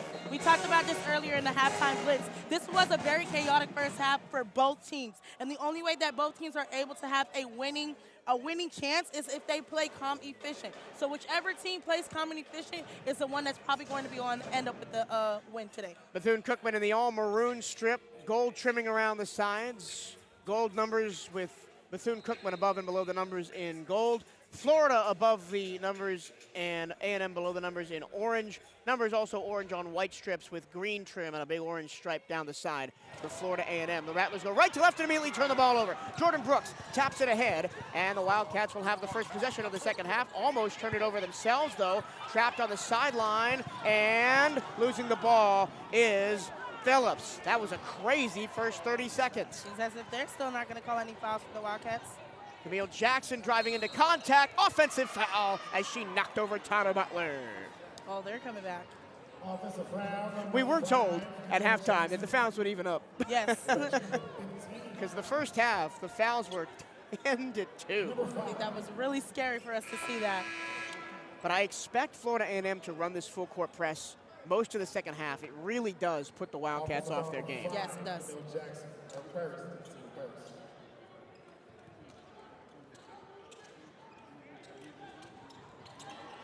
And an immediate steal by Florida A&M. It's a tie up underneath. Damani Dorsey forces the jump. It'll give the ball back to the Wildcats. But, I mean, you saw it right there. Yeah. Full court press. Wildcats can't handle it. They almost turn the ball over immediately. So we need to be able to, how to break the full court press is the question. And that needs movement. You Yes. got to move. Everyone was standing there static while the ball was checked in. Wildcats moving from left to right here in this second half, down 23-21. Both teams have turned the ball over on their opening two possessions of this second half. Wildcats still in the backcourt. Long pass ahead. Shamari Phillips lost the ball right into the hands of Breasia Robinson. 3 turnovers for the Wildcats here in the second half already. Maya Giles-Jones flips it across to Jackson. Camille Jackson at the top of the key for FAMU. Waits for the screen from McCarthy. She rejects it, goes to the right, matched up with Phillips. Throws it down low. Extra pass. Giles-Jones, layup good. Nice pass. I was waiting for them to read the screen to see that baseline was open. 25-21, almost a steal. Purifoy out jump barely by JB. Into the front court with Dorsey. Back to Jordan Brooks. 8:54 to go in the third quarter. Wildcats down 25-21. Tyler Butler up on top. Butler dribbles right, hands it off to Brooks with 8 to shoot. Top of the key, it's Phillips. Down low, Maya Johnson with 4, with 3. Working underneath, another block. Another block by Breasia Robinson. Here come the Rattlers. Purifoy. Just 2 points in the first quarter. She takes a jumper, no good. Offensive rebound, and a rebound is rejected by, and the putback, excuse me, is rejected by Maya Johnson. Brooks throws it ahead. Phillips under the basket, easy layup. That's how you break that press. Yes, way to watch her footing. Because this is a different press that the Rattlers are playing. This is a 3 across. Wildcats back down by just 2. 25-23, Purifoy, the SWAC all-second teamer postseason. Flips it to the left-hand corner. That's a long 2 for Giles-Jones. Misses everything. Tyler Butler dives on the ground. It's a tie-up. Rattler ball on another jump ball. How many is that in the game? 6. Oh, my goodness. 6, and it was only 7 yesterday. But I think that's just a credit to how chaotic this game is and Yes. how both teams are putting the ball on the floor a lot because there's a lot of dives for the ball on the ground. And it starts with being able to secure rebounds. Absolutely. The Wildcats are out-rebounding Florida A&M 30-21 right now. Our conversions is not matching up to those. But they only have 5 second chance points. Exactly. Long pass, McCarthy. She was kind of held down in the first half, only 5 points for her. Purifoy against Brooks, dribbles between her legs, finds McCarthy on the baseline. McCarthy back to Giles-Jones, seesaw's up Johnson, goes at her, steps back, pulls up, no good, Johnson the rebound. Here comes Jordan Brooks for the Wildcats, left to right across the time stripe, 7:40 to go in the third quarter. And Brooks almost throws the ball out of bounds, a leaping grab by Dorsey to keep possession. Johnson up on top, trying to drag the post players up on top of the key. Into the corner. Kaylin Peters back to Johnson and through her hands and out of bounds. To the chest, ladies, straight to the chest. 3 turnovers in the first 3 minutes Off of a pass. of this third quarter for the Wildcats. And they still only have 2 points in the quarter. Down by 2 though. Got to continue to lock in defensively because the offense has not been there in this game. Florida A&M is doing a good job defensively. Long pass, bobbled in the right-hand corner, out of bounds, Wildcat ball. That was just a mistake by McCarthy. Yes. Not often you see her make those kind of mistakes, and she'll check out for Cornelia Ellington. So tonight, Tyler, Jordan Brooks, Damani Dorsey, Maya Johnson, and Kaylin Peters on the floor right now. I like this for the lineup. Wildcats. Here's that one pressure with 3 across press, thrown ahead to Peters. Peters driving in, spinning, twisting, turning, throwing it up, and it hangs on the rim and falls. I had to hold my breath, but that's one thing Kaylin Peters is known for, is attacking that paint. First field goal of the game for Peters. Wildcats tie the game at 25. Ellington against Brooks. Brooks trying to hold her off. Now she picks up the dribble. Robinson in the corner. Here's Rhodes. Driving is Purifoy. Dishes down low. That was a poor pass. Giles Jones. Jump ball, Wildcat ball. So if that pass is better from Purifoy to Giles Jones, that's an easy layup. But the pass was behind her. She had to reach back behind her hip to grab the ball. And the Wildcats tie it up and force the turnover. Oh, they're back at that 3 across post. Now it's a 2-2-1. Oh, 2-2-1 They've changed press. to a 2-2-1. Dorsey. Tonight, Tyler in the backcourt. She'll run across unopposed. Fling it to the left side for Peters. Peters attacking inside the free throw line. Gets inside. Kicks it back out to Dorsey with 18 on the shot clock. Peters in the right-hand corner. Driving at Giles Jones all the way underneath. Kicks it out to Brooks. Brooks to Tyler at the free throw line. Kick out. Dorsey, catch and shoot 3. Just too strong. Rebound. Tyler caps it to Johnson. Johnson into the basket. Kick out. Dorsey steps inside, takes a floater, got fouled, and it just rims out. And she'll go to the free throw line. Good offensive possession for the Wildcats. They got the offensive rebounds and finally got a conversion out of it. And way to separate that defense from the Rattlers to expose that paint there. So she's able to draw that foul. This will only be the 3rd and 4th free throws for the Wildcats in the game. McCarthy only spends about 2 minutes on the bench. She's now back in, replacing Giles Jones. I think this is our only second time at the line. It is. Today. Damani Dorsey spins the ball with her left hand, puts it up with her right hand, and got the first one. Dorsey, the best free throw shooter in the SWAC, 87.4%. A 2-time state champion out of Baltimore, Maryland, the career Wildcat. Does not want her career to end today, just like she didn't last night. The Wildcats take a 27-25 lead. Dorsey had 12 points last night against Texas Southern. Purifoy against Dorsey, throws it ahead. McCarthy underneath, scoop layup, left hand good. Looking for that teardrop. Robinson was sitting right there, and I think that's the same thing Giles Jones was doing at the other side, on the left side of the court. Tied at 27. Jordan Brooks heels against the time stripe. 5:51 to go in the 3rd quarter. Bounce pass to the high post, down low Maya Johnson. Johnson working in, layup, no good. Robinson did just enough to deny it. Now wide open on the other end is Purifoy, and Jordan Brooks decided to run over into the back. That's the 3rd foul on Jordan Brooks, and here comes Tyler Butler into the game, and Madison Holden as well. So Maya Johnson departs, and so does Jordan Brooks. Foul trouble, and there wasn't many fouls called in the first half, so two each on Tyler Butler and Holden, and now 3 on Jordan Brooks. For the Rattlers, nobody has more than 1 foul. 5.5 to go in the 3rd quarter. Jackson on the left wing side beyond the 3-point line, guarded by Dorsey. She goes right, attacks Dorsey, gets to the free throw line, fadeaway jumper foul by Dorsey on a push, and she'll go to the line. I'm telling you, they're going to try and get us into foul trouble. Any way to get to the line, that's what the Rattlers are going to do. That's the 2nd foul on Dorsey. She only had 1 yesterday, I think. Yep. And now Camille Jackson going back to the free throw line. She was 2 of 4 on free throws in the first half, as Florida A&M hit 6 of 8. She makes the first. And just like the Wildcats closed off yesterday's game from the line, the Rattlers will try and do the same as they take a 28-27 lead. Second free throw by Jackson is good, and it is 29-27. FAMU continues to be in that full court press, 2-2-1 man style. Dorsey to Tyler, and across to Holden. Holden back to Tyler, pressured by Ellington, across to Dorsey, into the front court. 22 seconds on the shot clock, finds Holden. Holden guarded by Cornelia Ellington. Dorsey top of the key, looks to set up in front of her.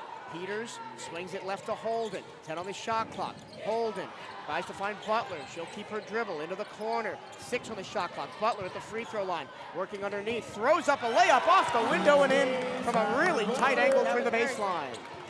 Back to a tie game between the Rattlers and Wildcats. 29-29 into the front court. Here's McCarthy against the press. Trapped in the corner. John Holden tries to rip the ball away. She forces a bad pass, and Damani Dorsey got knocked over by Ellington, and that's a foul. Wildcats haven't used the press really at all today. That time they try and trap in the corner, and it works out. And that'll be a timeout, the media timeout of the third quarter. We'll take it with them. Wildcats and Rattlers tied at 29. Winner moves on. Loser goes home. You're listening to the SWAC Women's Basketball Tournament on the CatEye Radio Network.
Back at the Gateway Center Arena in Atlanta. Michael Turillo's and Rita Petit home, bringing you all the Wildcat basketball action. And you've had your eye on some statistical trends during the break. Yeah, and it's split pretty even. Earlier, before the game started, we looked at ESPN, and it said that the Rattlers had a 57% chance, where the Wildcats had 43.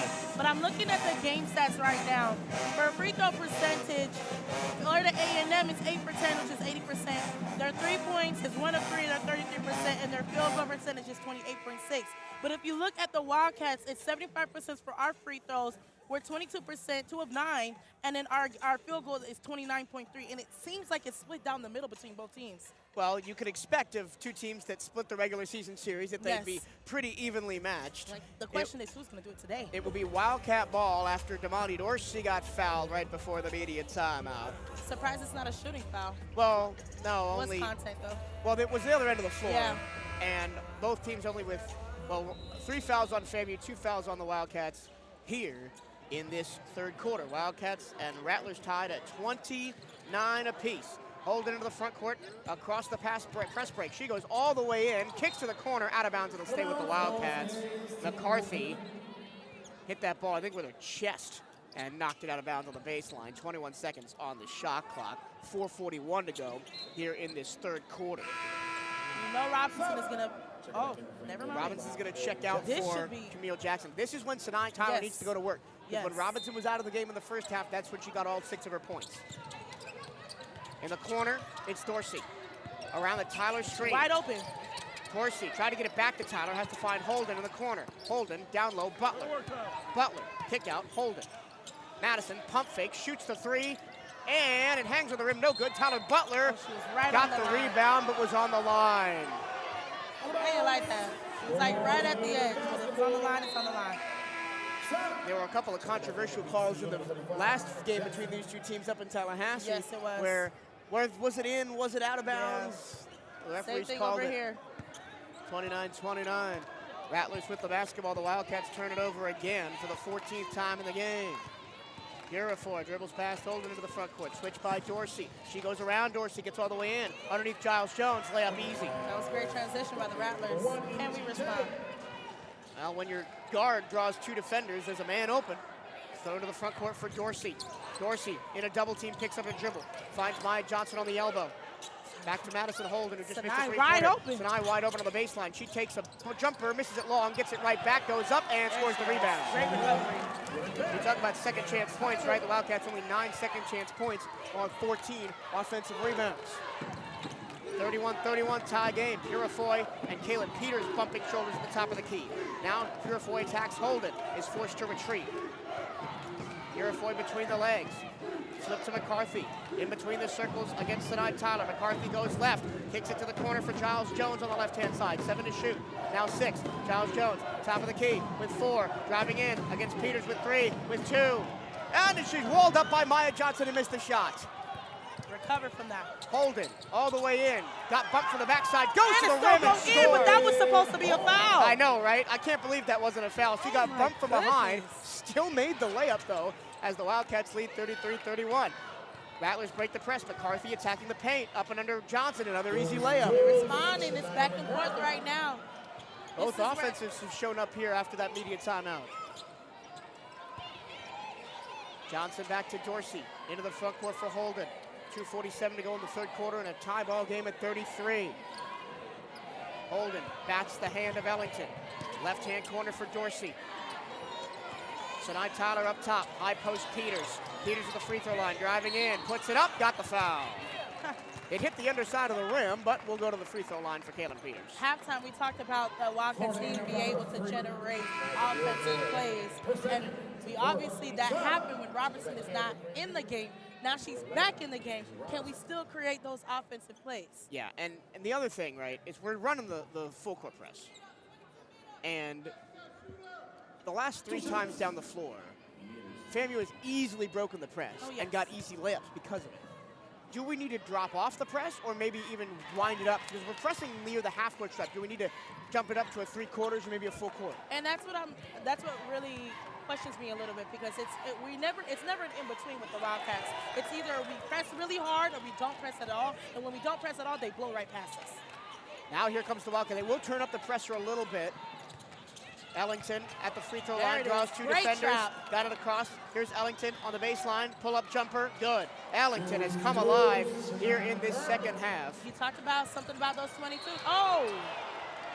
I have to give that was a foul. I did not see what happened. That was a foul, though. That was a hip check. Okay, so Damani Dorsey got called for the foul. Yeah, that was a foul.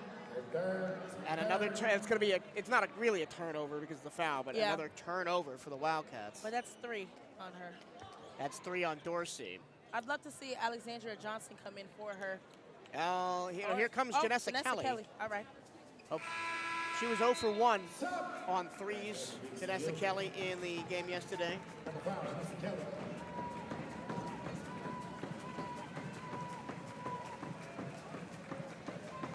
First time to the line for, Purifoy, correction, is 2 of 2 from the line in the first half. Again, one of the best free throw shooters in the SWAC. She just doesn't miss. The first one's good, and it's 36-35. On the season, 81.9. Before today's game, 113 of 138 from the free throw line. She got both. 37-35. Wildcats once again trying to deal with the full court press. Madison Holden against Purifoy, blows by her into the front court. Still Holden will slow it down. Dribble handoff to Janessa Kelly at the top. Now Holden on the wing, back to Kelly. Kelly pitches it left to Kaylin Peters. Behind the back dribble, draws 2 defenders. Now Holden into the corner. Kelly, catch and shoot 3, off the front of the rim. Rebound to Florida A&M. Here comes McCarthy. She's trying to go coast to coast against Peters. Puts it up short, rebounds to Sanai Tyler. Hands off to Madison Holden, and the Cats come again down by 2 with 1:45 to go in the third quarter. Peters trying to drive baseline. Purifoy falls down, no foul. Peters puts it up and in. Little turnaround right-hand floater. Beautiful. That was beautiful play. Thankfully, there was no offensive foul call there. Purifoy driving all the way past Tyler, hands off. Robinson mid-range jumper, got it. Back and forth. It's just too easy for Florida A&M right now. They've made 3 of their last 4 shots, and Breasia Robinson is now 5 of her last 6. I could say the same about the Wildcats. They have been on it ever since this third quarter has started. 39-37, Florida A&M has the lead. Kelly, short corner. Tyler driving in, layup short, rebound, Rattlers. Again, that was Robinson walling up in the paint. A chance to push the lead to 2 possessions. Ellington, McCarthy driving in to her spot at the free throw line, missed it. Kaylin Peters the rebound. Holden wants to push. Behind the back dribble to get by McCarthy into the front court with 45 seconds to go in the third quarter. The Wildcats still down by 2, 39-37. Holden to Kelly, slings it on the baseline to Sinai Tyler. Tyler to Holden Nice. in the mid-range. Tries to put it up short. Sinai Tyler with the offensive rebound. Her putback is hanging on the heel and falling in. Active player, man. Sinai Tyler up to 10 points. She's 1 board short of a double-double. 39-39. Shot clock off in the third. 15 seconds left. Urifoy will hold for the final shot as the Wildcat fans try to get loud behind their defense. Urifoy around the screen, dribbles with the left hand, lost the ball. It's loose on the ground. She got it back with 2, with 1. McCarthy, a jumper right at the horn on the left baseline. It was is wide good. open. It had to go in. And both teams score 18 points in the third quarter, and it's 41-39. Florida A&M leads by 2 as we reach the final frame. The Wildcats barely not tied. That was a clutch shot by McCarthy. Catch and shoot with 1 second on the shot clock. Fourth quarter is coming up next here on the CatEye Radio Network and SWAC TV.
One quarter left, potentially in the season for Bethune-Cookman women's basketball. They trail Florida A&M 41-39 at the end of 3. That third quarter was all about the offense. Both teams scored 18 points. Both teams hit 7 shots.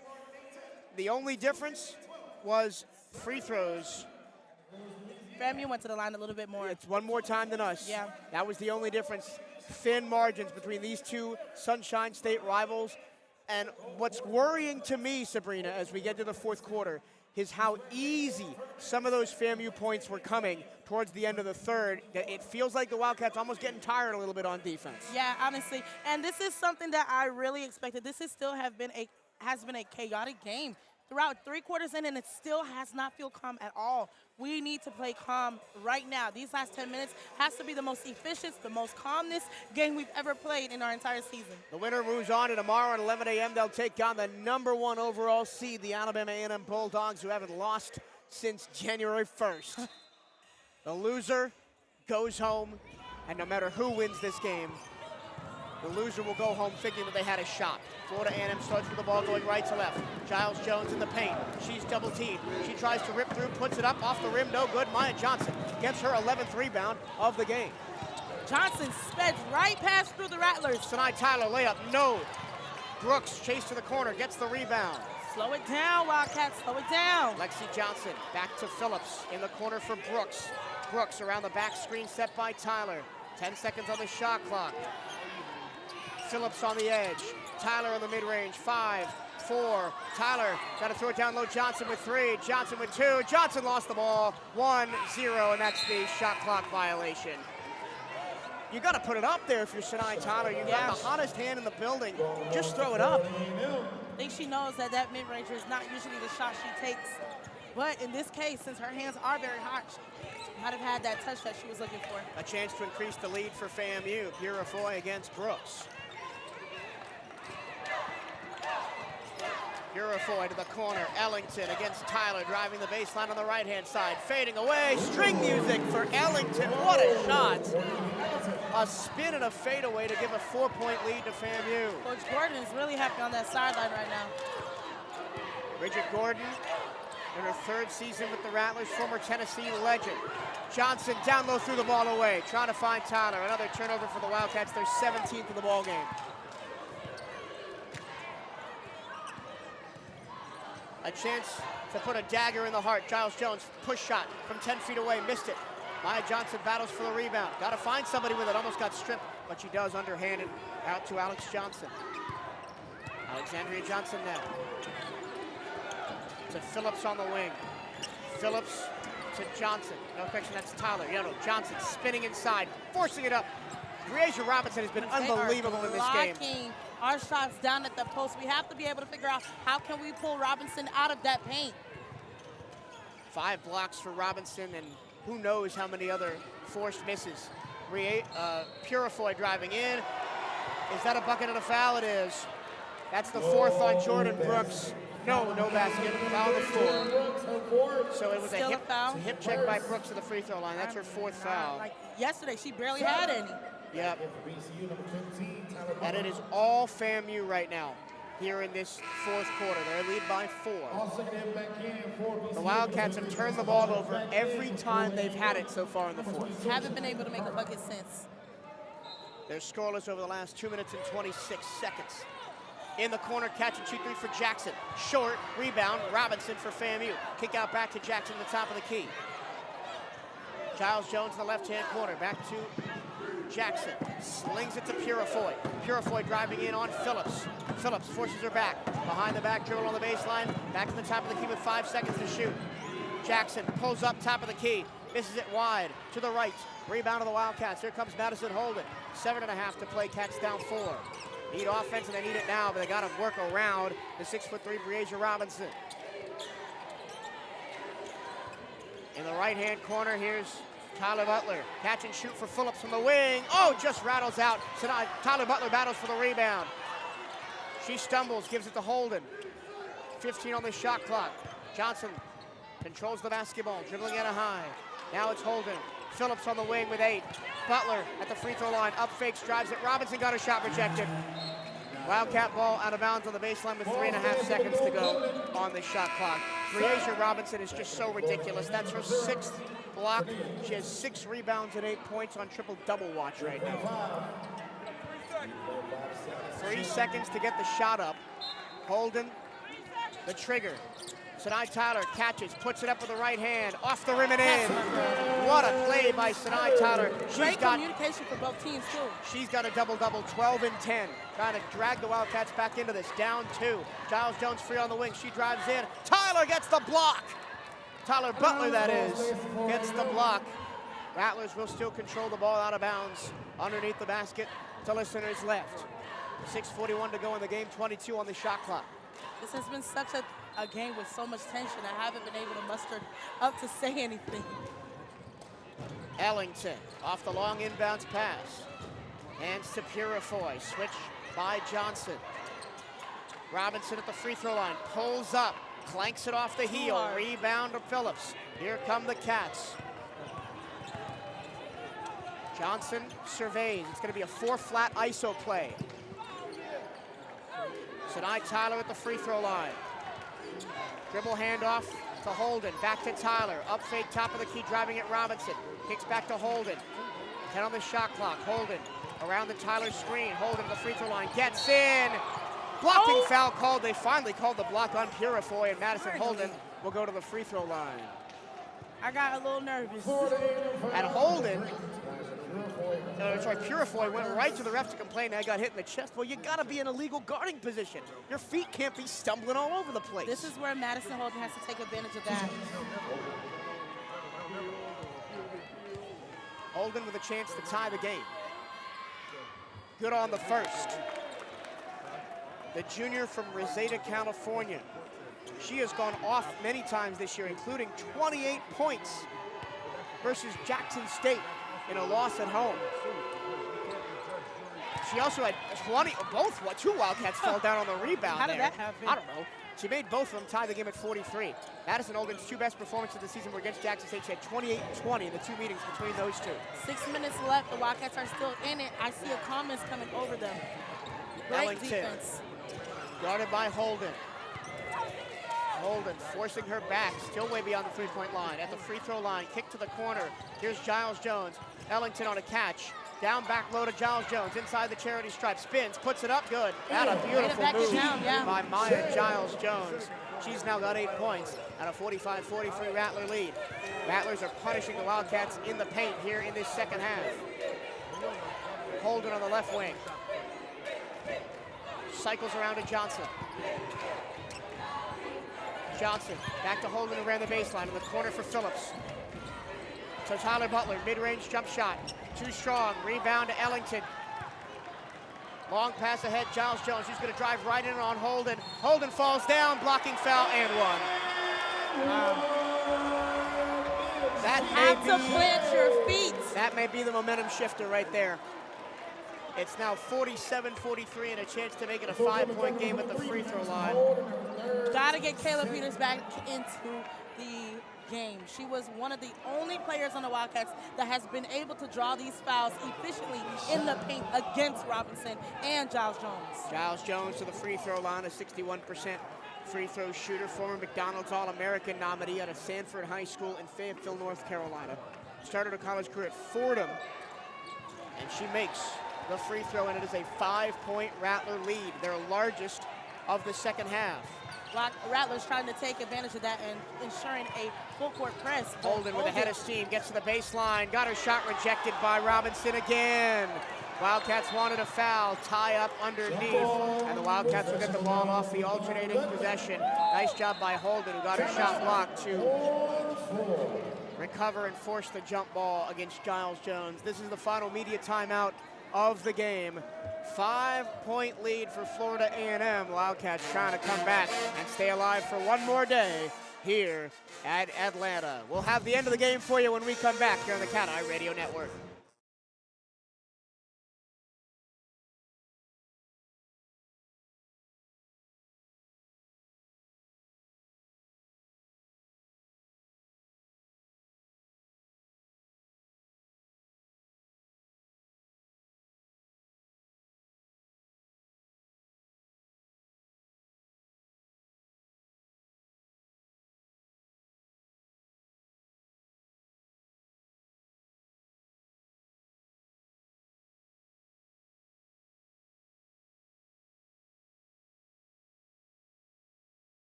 For the final time today, welcome back to the Gateway Center Arena in Atlanta, Georgia. Bethune-Cookman trails by their largest deficit in the second half, down by 5, 48-43 against Florida A&M with their season on the line. And Sabrina, I want to go back to your keys to the game where you said the guards have to step up. Well, they haven't. Tamani Dorsey with 5, Jordan Brooks with 2 and 4 fouls, Johnson with 4, Shamari Phillips with 5, Madison Oldham with 4, Kaylin Peters has 7, but she's only played 14 minutes. It hasn't been good, and they haven't. The Wildcats have done what worked with. Let me start over. They tried what worked yesterday, and FAMU has shut it down. Breasia Robinson has 7 blocks. She has just denied paint access, no easy shots underneath. The Wildcats have not adjusted at all, and it's hurting them here in the second half. Yes, we talk about recovering fast. Yes, we tried what worked yesterday, but understand that we had a height advantage yesterday. We do not have a height advantage today, and that's something that's really concerning with the Wildcats. How are we able to move their defense? We got to pull them out the paint. Right now, we have we have the best free throw percentage right now against FAMU with 87.5. I would really love to see Kaylin Peters come into the game because she's been the only one that has been able to draw fouls against the Rattlers itself. Now, she's able to do that and ensure us to get to the line, or even just the Wildcats itself, because it's not just her that needs to be able to do it. It needs to be the entire team. 4 minutes and 56 seconds for the Wildcats to save their season. They'll have a baseline inbounds play under the basket that they attack to listeners' right. Down by 5, 48-43. And Robinson has done all of this in 29 minutes with just 1 foul. Holden gets it in the corner, catch and shoot. Short, Butler can't get the rebound. Robinson gets it away. Another missed opportunity for BCU and another chance to punish. Points here would be brutal for the Wildcats with under 5 to play, down by 5. The Wildcats were just 1 of 8 from the floor in the fourth quarter. Meanwhile, Florida A&M 3 of 9. Purifoy blows by Holden, kicks to McCarthy, baseline jumper, too strong, rebound. Tyler Butler knocks it out of bounds off her own foot, and the Rattlers continue to hold the ball. There is 2 seconds on the shot clock. Maya Johnson's going to come in and try and put a bigger body on Robinson, because if I'm FAMU, I just lob it up Robinson for a tip-in here with 2 seconds on the clock. Purifoy waits, watches. Giles Jones lost the ball. Underneath. But they need to help. Tamani Dorsey across to Madison Holden. Wildcats down by 5, 4:16 to go. Need offense and need it now. Shamari Phillips guarded tightly by McCarthy. In the high post for Johnson. Up fakes on the shot. She drives against Robinson. Another block. Wow. Oh my goodness, these fouls are ridiculous. 8 blocks in the game by Breasia Robinson. You gotta do something else. You cannot keep going at her. I feel a rant coming on. Come on. Baseline in for the Cats, not on the shot clock. Out to Holden. Holden in the corner. Dorsey attacks. Mid-range jumper baseline. Just too strong. Robinson out of bounds. Got fouled. Got fouled. And that's the 4th foul on the Wildcats. Sinai Tyler picks it up. That's her 3rd. And the biggest travesty in that whole possession for the Wildcats is Sinai Tyler didn't touch the ball once. She's your leading scorer with 12 points. She's the only one that's been consistently able to score the ball. Mike, you have to pull out that defense. That's the only way that we can attack the paint. And they haven't done that once. Down low, Robinson, tough catch, puts it up, no good. Rebound battle for it's loose on the ground. The Wildcats have it with Phillips. Here comes Tamani Dorsey. Pressured right at the midcourt stripe. Overhead to Tyler. Sinai Tyler resets to Holden. I kind of wanted Tyler to go at all the way through Purifoy on that mismatch. But you know it was going to be an offensive foul. She was going to try and draw that. 13 on the shot clock. Dorsey, mid-range pull-up off the catch. Misses it. Goodness. Purifoy there for the rebound. Oh, boy, that's one that Tamani Dorsey doesn't usually miss. She's 1 for 8 on the day. Long pass ahead. McCarthy in the short corner left. Resets. Florida A&M just needs to run the clock down, and that's a foul, and that will be the 4th on the Wildcats in the quarter. Shamari Phillips just stuck out the leg. The Wildcats cold as cold as cold can be. from the floor in this fourth quarter, 1 of 11 with the game on the line. Ellington, push shot, off the heel, rebound. Maya Johnson ahead. Madison Holden's one-on-one with Purifoy. She Euros through the lane, layup, no good, unbelievable. It hit every part of the rim and fell out. Lid firmly on the basket for the Wildcats. Thankfully, the ball goes out of bounds. It'll still be Wildcat ball on the baseline. How in the world did she not score that? Holden chucks it into the corner. Damani Dorsey working on Jackson. Phillips to Holden. Wildcats still down by 5. Neither team has scored in the last 3 minutes. Tyler at the top of the key. Driving left, takes a mid-range jump shot. Too strong, but it falls in. It got a nice roll off the front of the rim, and Tyler makes it a 3-point game. She's up to 14 points. Wildcats almost steal the ball in the backcourt, but it comes across to Purifoy. Guarded by the lengthy Shomari Phillips with 2.5 to go. Pass across, finds Ellington. Holden gets to her in the short corner on the left for Gregory. Gregory tries to get around Maya Johnson. She does all the way in, throws it up, bucket to the foul. But do you see how they were able to pull our defense out to the top of the key and gave us some room? And that's exactly what our guards need to do. I've been repeating this the entire second half. The first half, they did it great for 1 quarter. 1 quarter. The Wildcats' largest deficit of the game was 6. That was at 6-0 in the first quarter. They have a chance to go back down by 6 here as Maya Giles-Jones has her second free throw attempt of the game. Kayla Peters is about to check in. And I hope it's not for Sinai. The Wildcats are 2 of 13 in the fourth quarter. Ice cold when it matters most. And normally the Wildcats are a fourth quarter team with all those failed comebacks they've had this season. Not so today. Still 2:20 to go, down by 2 possessions, but they're not a great three-point shooting team.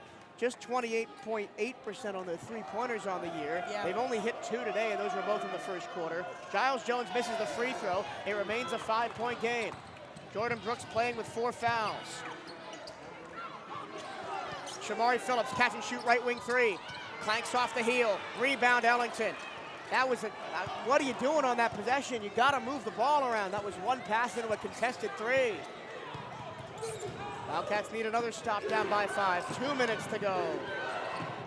Purifoy driving past Brooks. Ellington in the right wing. Got a screen, goes left, switch by Dorsey. Another drive by Giles-Jones is denied. Across, Purifoy sets her feet, takes a right corner 3. Too strong. Rebound to the Wildcats. Still down by 2 possessions with 1:41 left. They almost coughed the ball up in the backcourt. Jordan Brooks against Purifoy, races across the time stripe. 1:39 to go.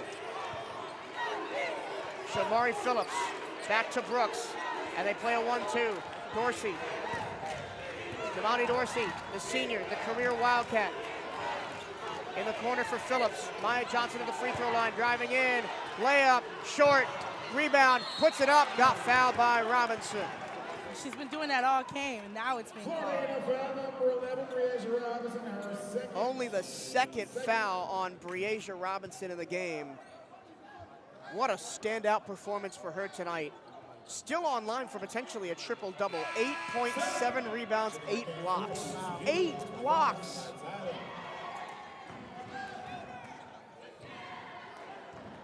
Sinai Tyler is about to check back in the game. Maya Johnson at the free throw line. 1:16 to go. The first free throw is good.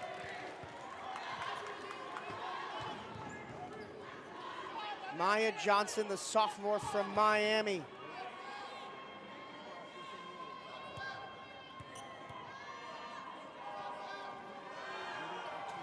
Misses the second one, still a 2-possession game. 4 points the gap. Florida A&M calls a timeout to advance the ball. This is a 2-possession game. What would we be drawing up right now? We gotta press. We gotta press. We gotta get turnovers. Force turnovers. We haven't been in the press nearly enough today. No, not at all. And yesterday we pressed. I think we forced 19 turnovers, and that resulted in 26 points. We could really do the same thing, but I haven't seen us do any of that today. Only 12 Florida A&M turnovers today. Only 6 points off those turnovers for the Wildcats. We're down on points in the paint as well. We are winning on second chance points. We're out rebounding them 23-10 on the offensive glass, but it hasn't been enough. Yeah, and that conversion is not added up at all. Nike is the official outfitter of the Bethune-Cookman Wildcats. Gear up on the newest BCU Nike gear at Nike.com/Bethune-Cookman Wildcats. Make sure you are representing Bethune-Cookman University Athletics to the fullest, now featuring all new items. Buy the latest BCU gear online at the Bethune-Cookman online store. Go to BCUathletics.com and click on shop to find the newest BCU clothing and apparel. That's BCUathletics.com and click on shop. Stay up to date with everything Bethune-Cookman Athletics by checking out the Wildcats on social media. Give BCU Athletics a like on Facebook and follow the Wildcats on X and Instagram at BCU_. Okay. The Wildcats down by 4, 50-46. 1 minute and 10 seconds to go in the game. And we still have a better free throw percentage than them. Now here's the big issue though. The Wildcats don't have fouls to give. They're already at 5 fouls, so every foul will send FAMU to the free throw line. Yeah. And that's why we have to be really careful on how we're pressing. It needs to be an aggressive trap. But you already know that Robinson is either going to be cherry picking at the end of the court, or she's going to be in the middle trying to stop the ball from getting to the half court. And if you have a player with height like that, yeah, it's easier to break the press because you can just throw it up top, and she'll she's get gonna it. have it. It's going to go right to her hands. Bethune-Cookman already ready in that 2-2-1 set. Shamari Phillips, Jordan Brooks, Damani Dorsey, Kaylin Peters, Sinai Tyler is your 5 on the floor for Bethune-Cookman. Inbounding, going right to left, is Chadijah Purifoy for Florida A&M. Ellington gets the ball in. Peters can't get it away from Purifoy. Back to Ellington into the front court.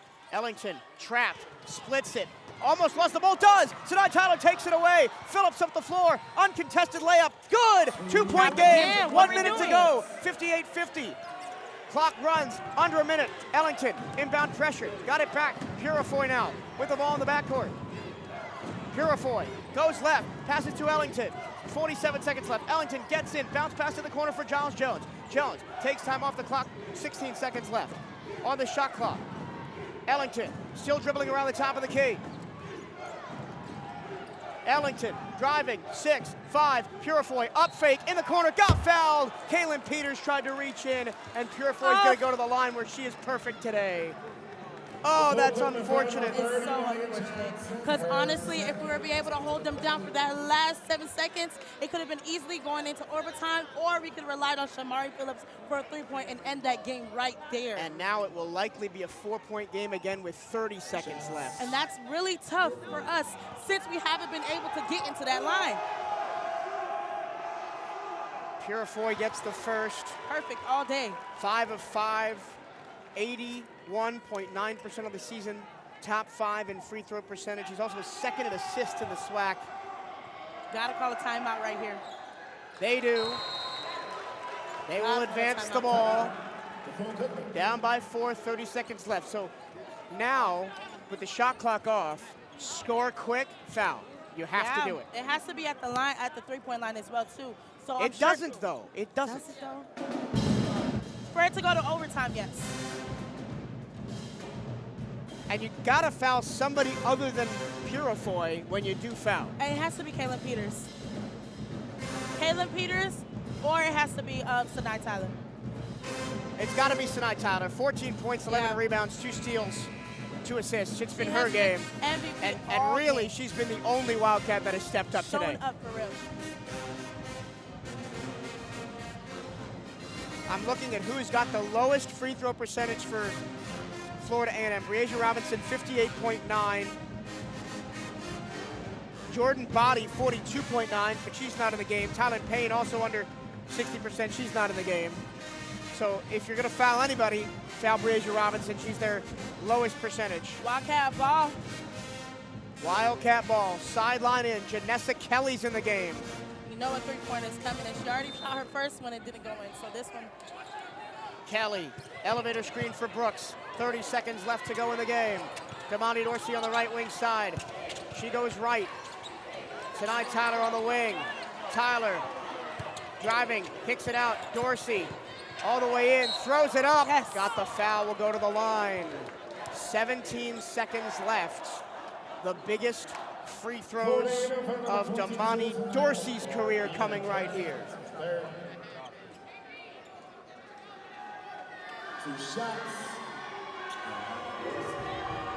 And you gotta press hard and get a steal. If you can't get a steal, you gotta foul immediately. First free throw, good. 3-point game, 52-48, or 49, excuse me.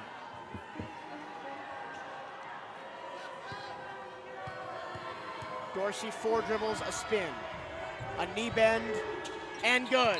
The best free throw shooter in the SWAC converts again, and it's a 2-point game with 17 seconds left. Timeout Florida A&M to advance the basketball. The Wildcats in a very similar position at home against Florida A&M in the first conference game. We're down by 1. They stole an inbounds pass, and Damani Dorsey laid it up for the win. Will history repeat itself here in Atlanta? We are praying that it does, but we need to make sure that we can keep our hands to ourselves. This will be the moment where our arms are literally right out and making sure that we can continue to keep the fouls away from arms length. 52-50 Florida A&M, 17 seconds left. The Wildcats will have to either steal or foul immediately. And you know that Florida A&M is going to try and get the ball to Purifoy, who is 6 of 6 from the free throw line today, to try and ice this game. Florida A&M trying to hold on and get to tomorrow to face Alabama A&M. Wildcats trying to spring a massive upset. The ball comes into the backcourt. It is Purifoy. You got to foul her, and Madison Hogan does. I mean, I can't believe that was way too easy. Nobody front guarded Purifoy. She was wide open, and 3 seconds came off the clock. We could have been pressing right here. That's, yeah. So Florida A&M ran a stack at the midcourt stripe, and nobody guarded Purifoy.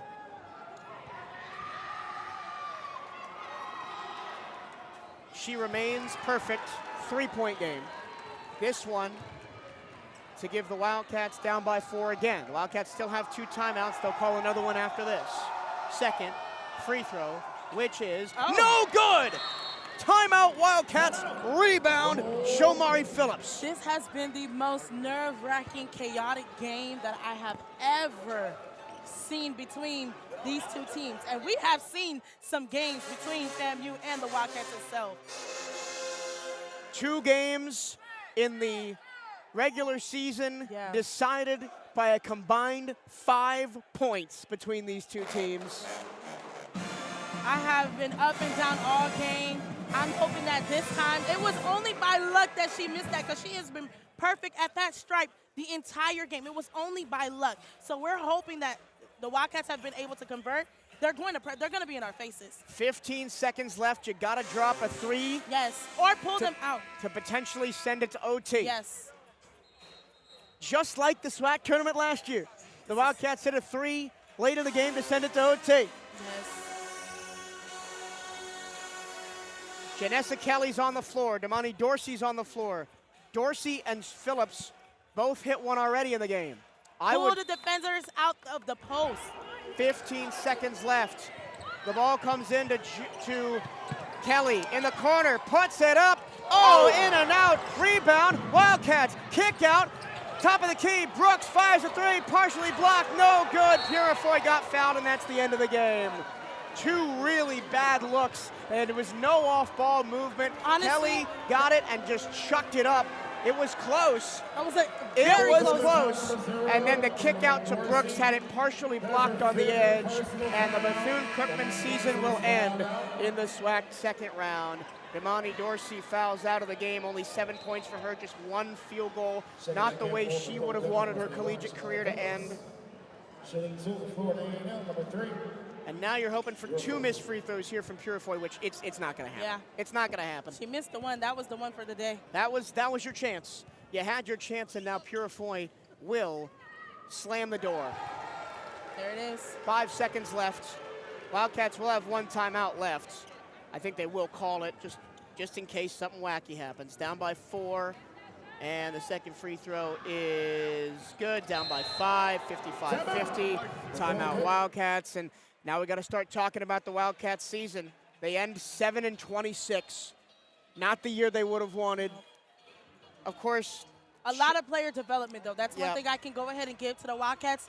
Tons of player development all across the roster. And you miss Chanel McDonald. Yes. You really miss Chanel McDonald yes. bad the whole season. Absolutely. ACL injury at the ESPN Events Tournament in December. Missed the rest of the season.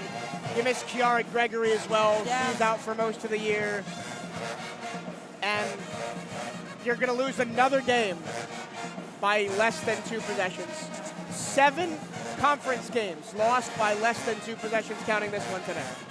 It's so close just for it to fall at the end. And you want to talk about that. It's not the talent itself, but is it the pressure that the Wildcats are enduring to be able to make shots, certain shots like those? The offense, ice cold in the fourth quarter, and that was it. They were with the Rattlers all game and then went 3 of 18 from the floor in the fourth quarter.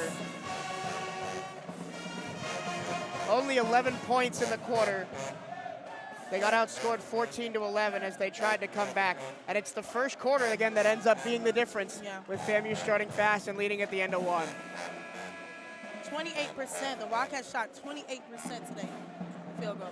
27.9, yep. 2 of 16 from 3. Wildcats with 5 seconds left. Jordan Brooks in the corner. Putting up a shot is Kelly. At the horn, she hit it. It's a 2. And they'll lose. No, it's a 3. That was a 3-pointer. Oh, 53, she got it. And they'll lose by 2, 53-55. Too little, too late. The Wildcats season ends at 7-26. Florida A&M survives. They win the season series over the Wildcats. 2 games to 1. Yeah. All 3 games. So let's see.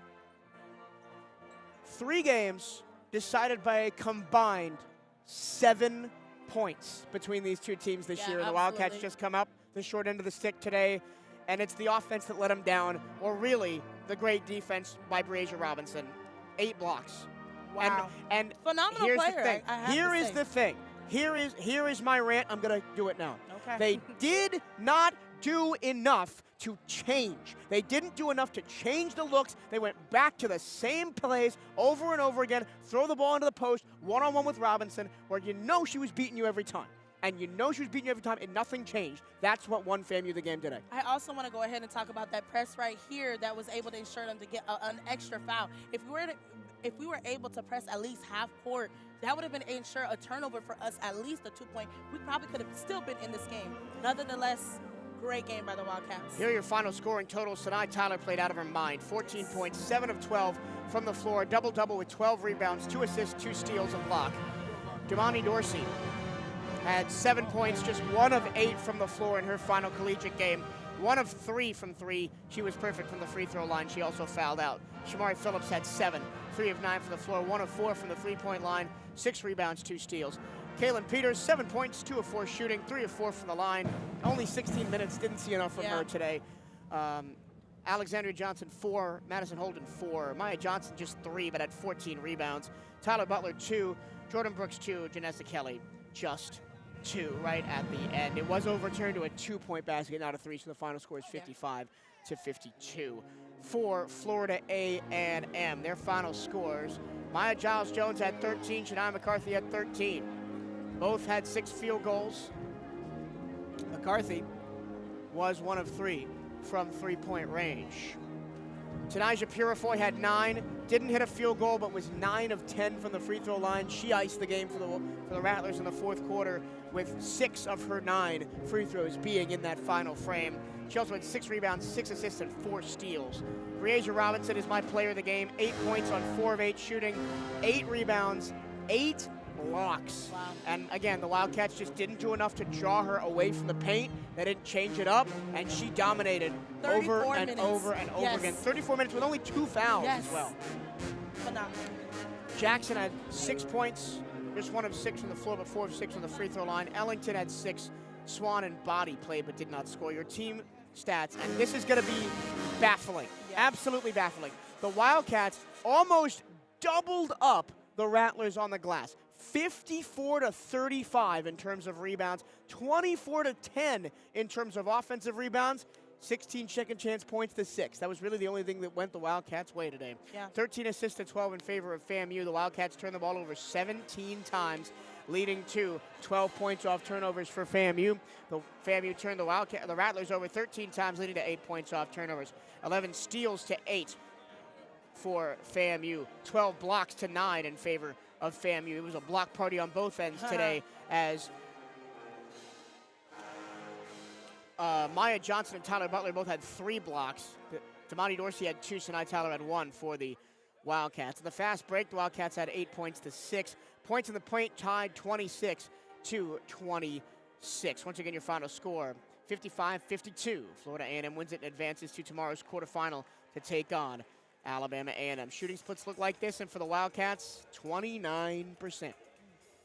You talked about yesterday they way overperformed offensively. Yes. Today they way underperformed offensively, shooting 7 points less than their season average on field goal percentage. They shot 2 of 16 from 3.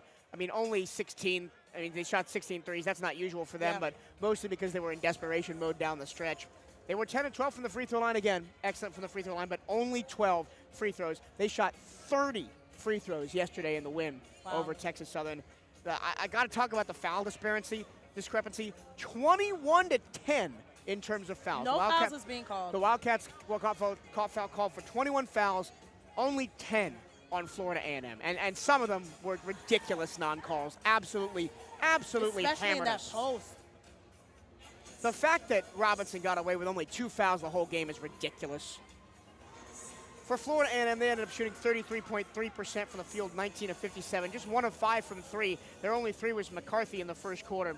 They were 80% from the free throw line, 16 of 20. So that's the end of the women's basketball season for Bethune-Cookman. They fall to Florida A&M 55-52 here in Atlanta at the SWAC tournament. Your final thoughts on the women's basketball season?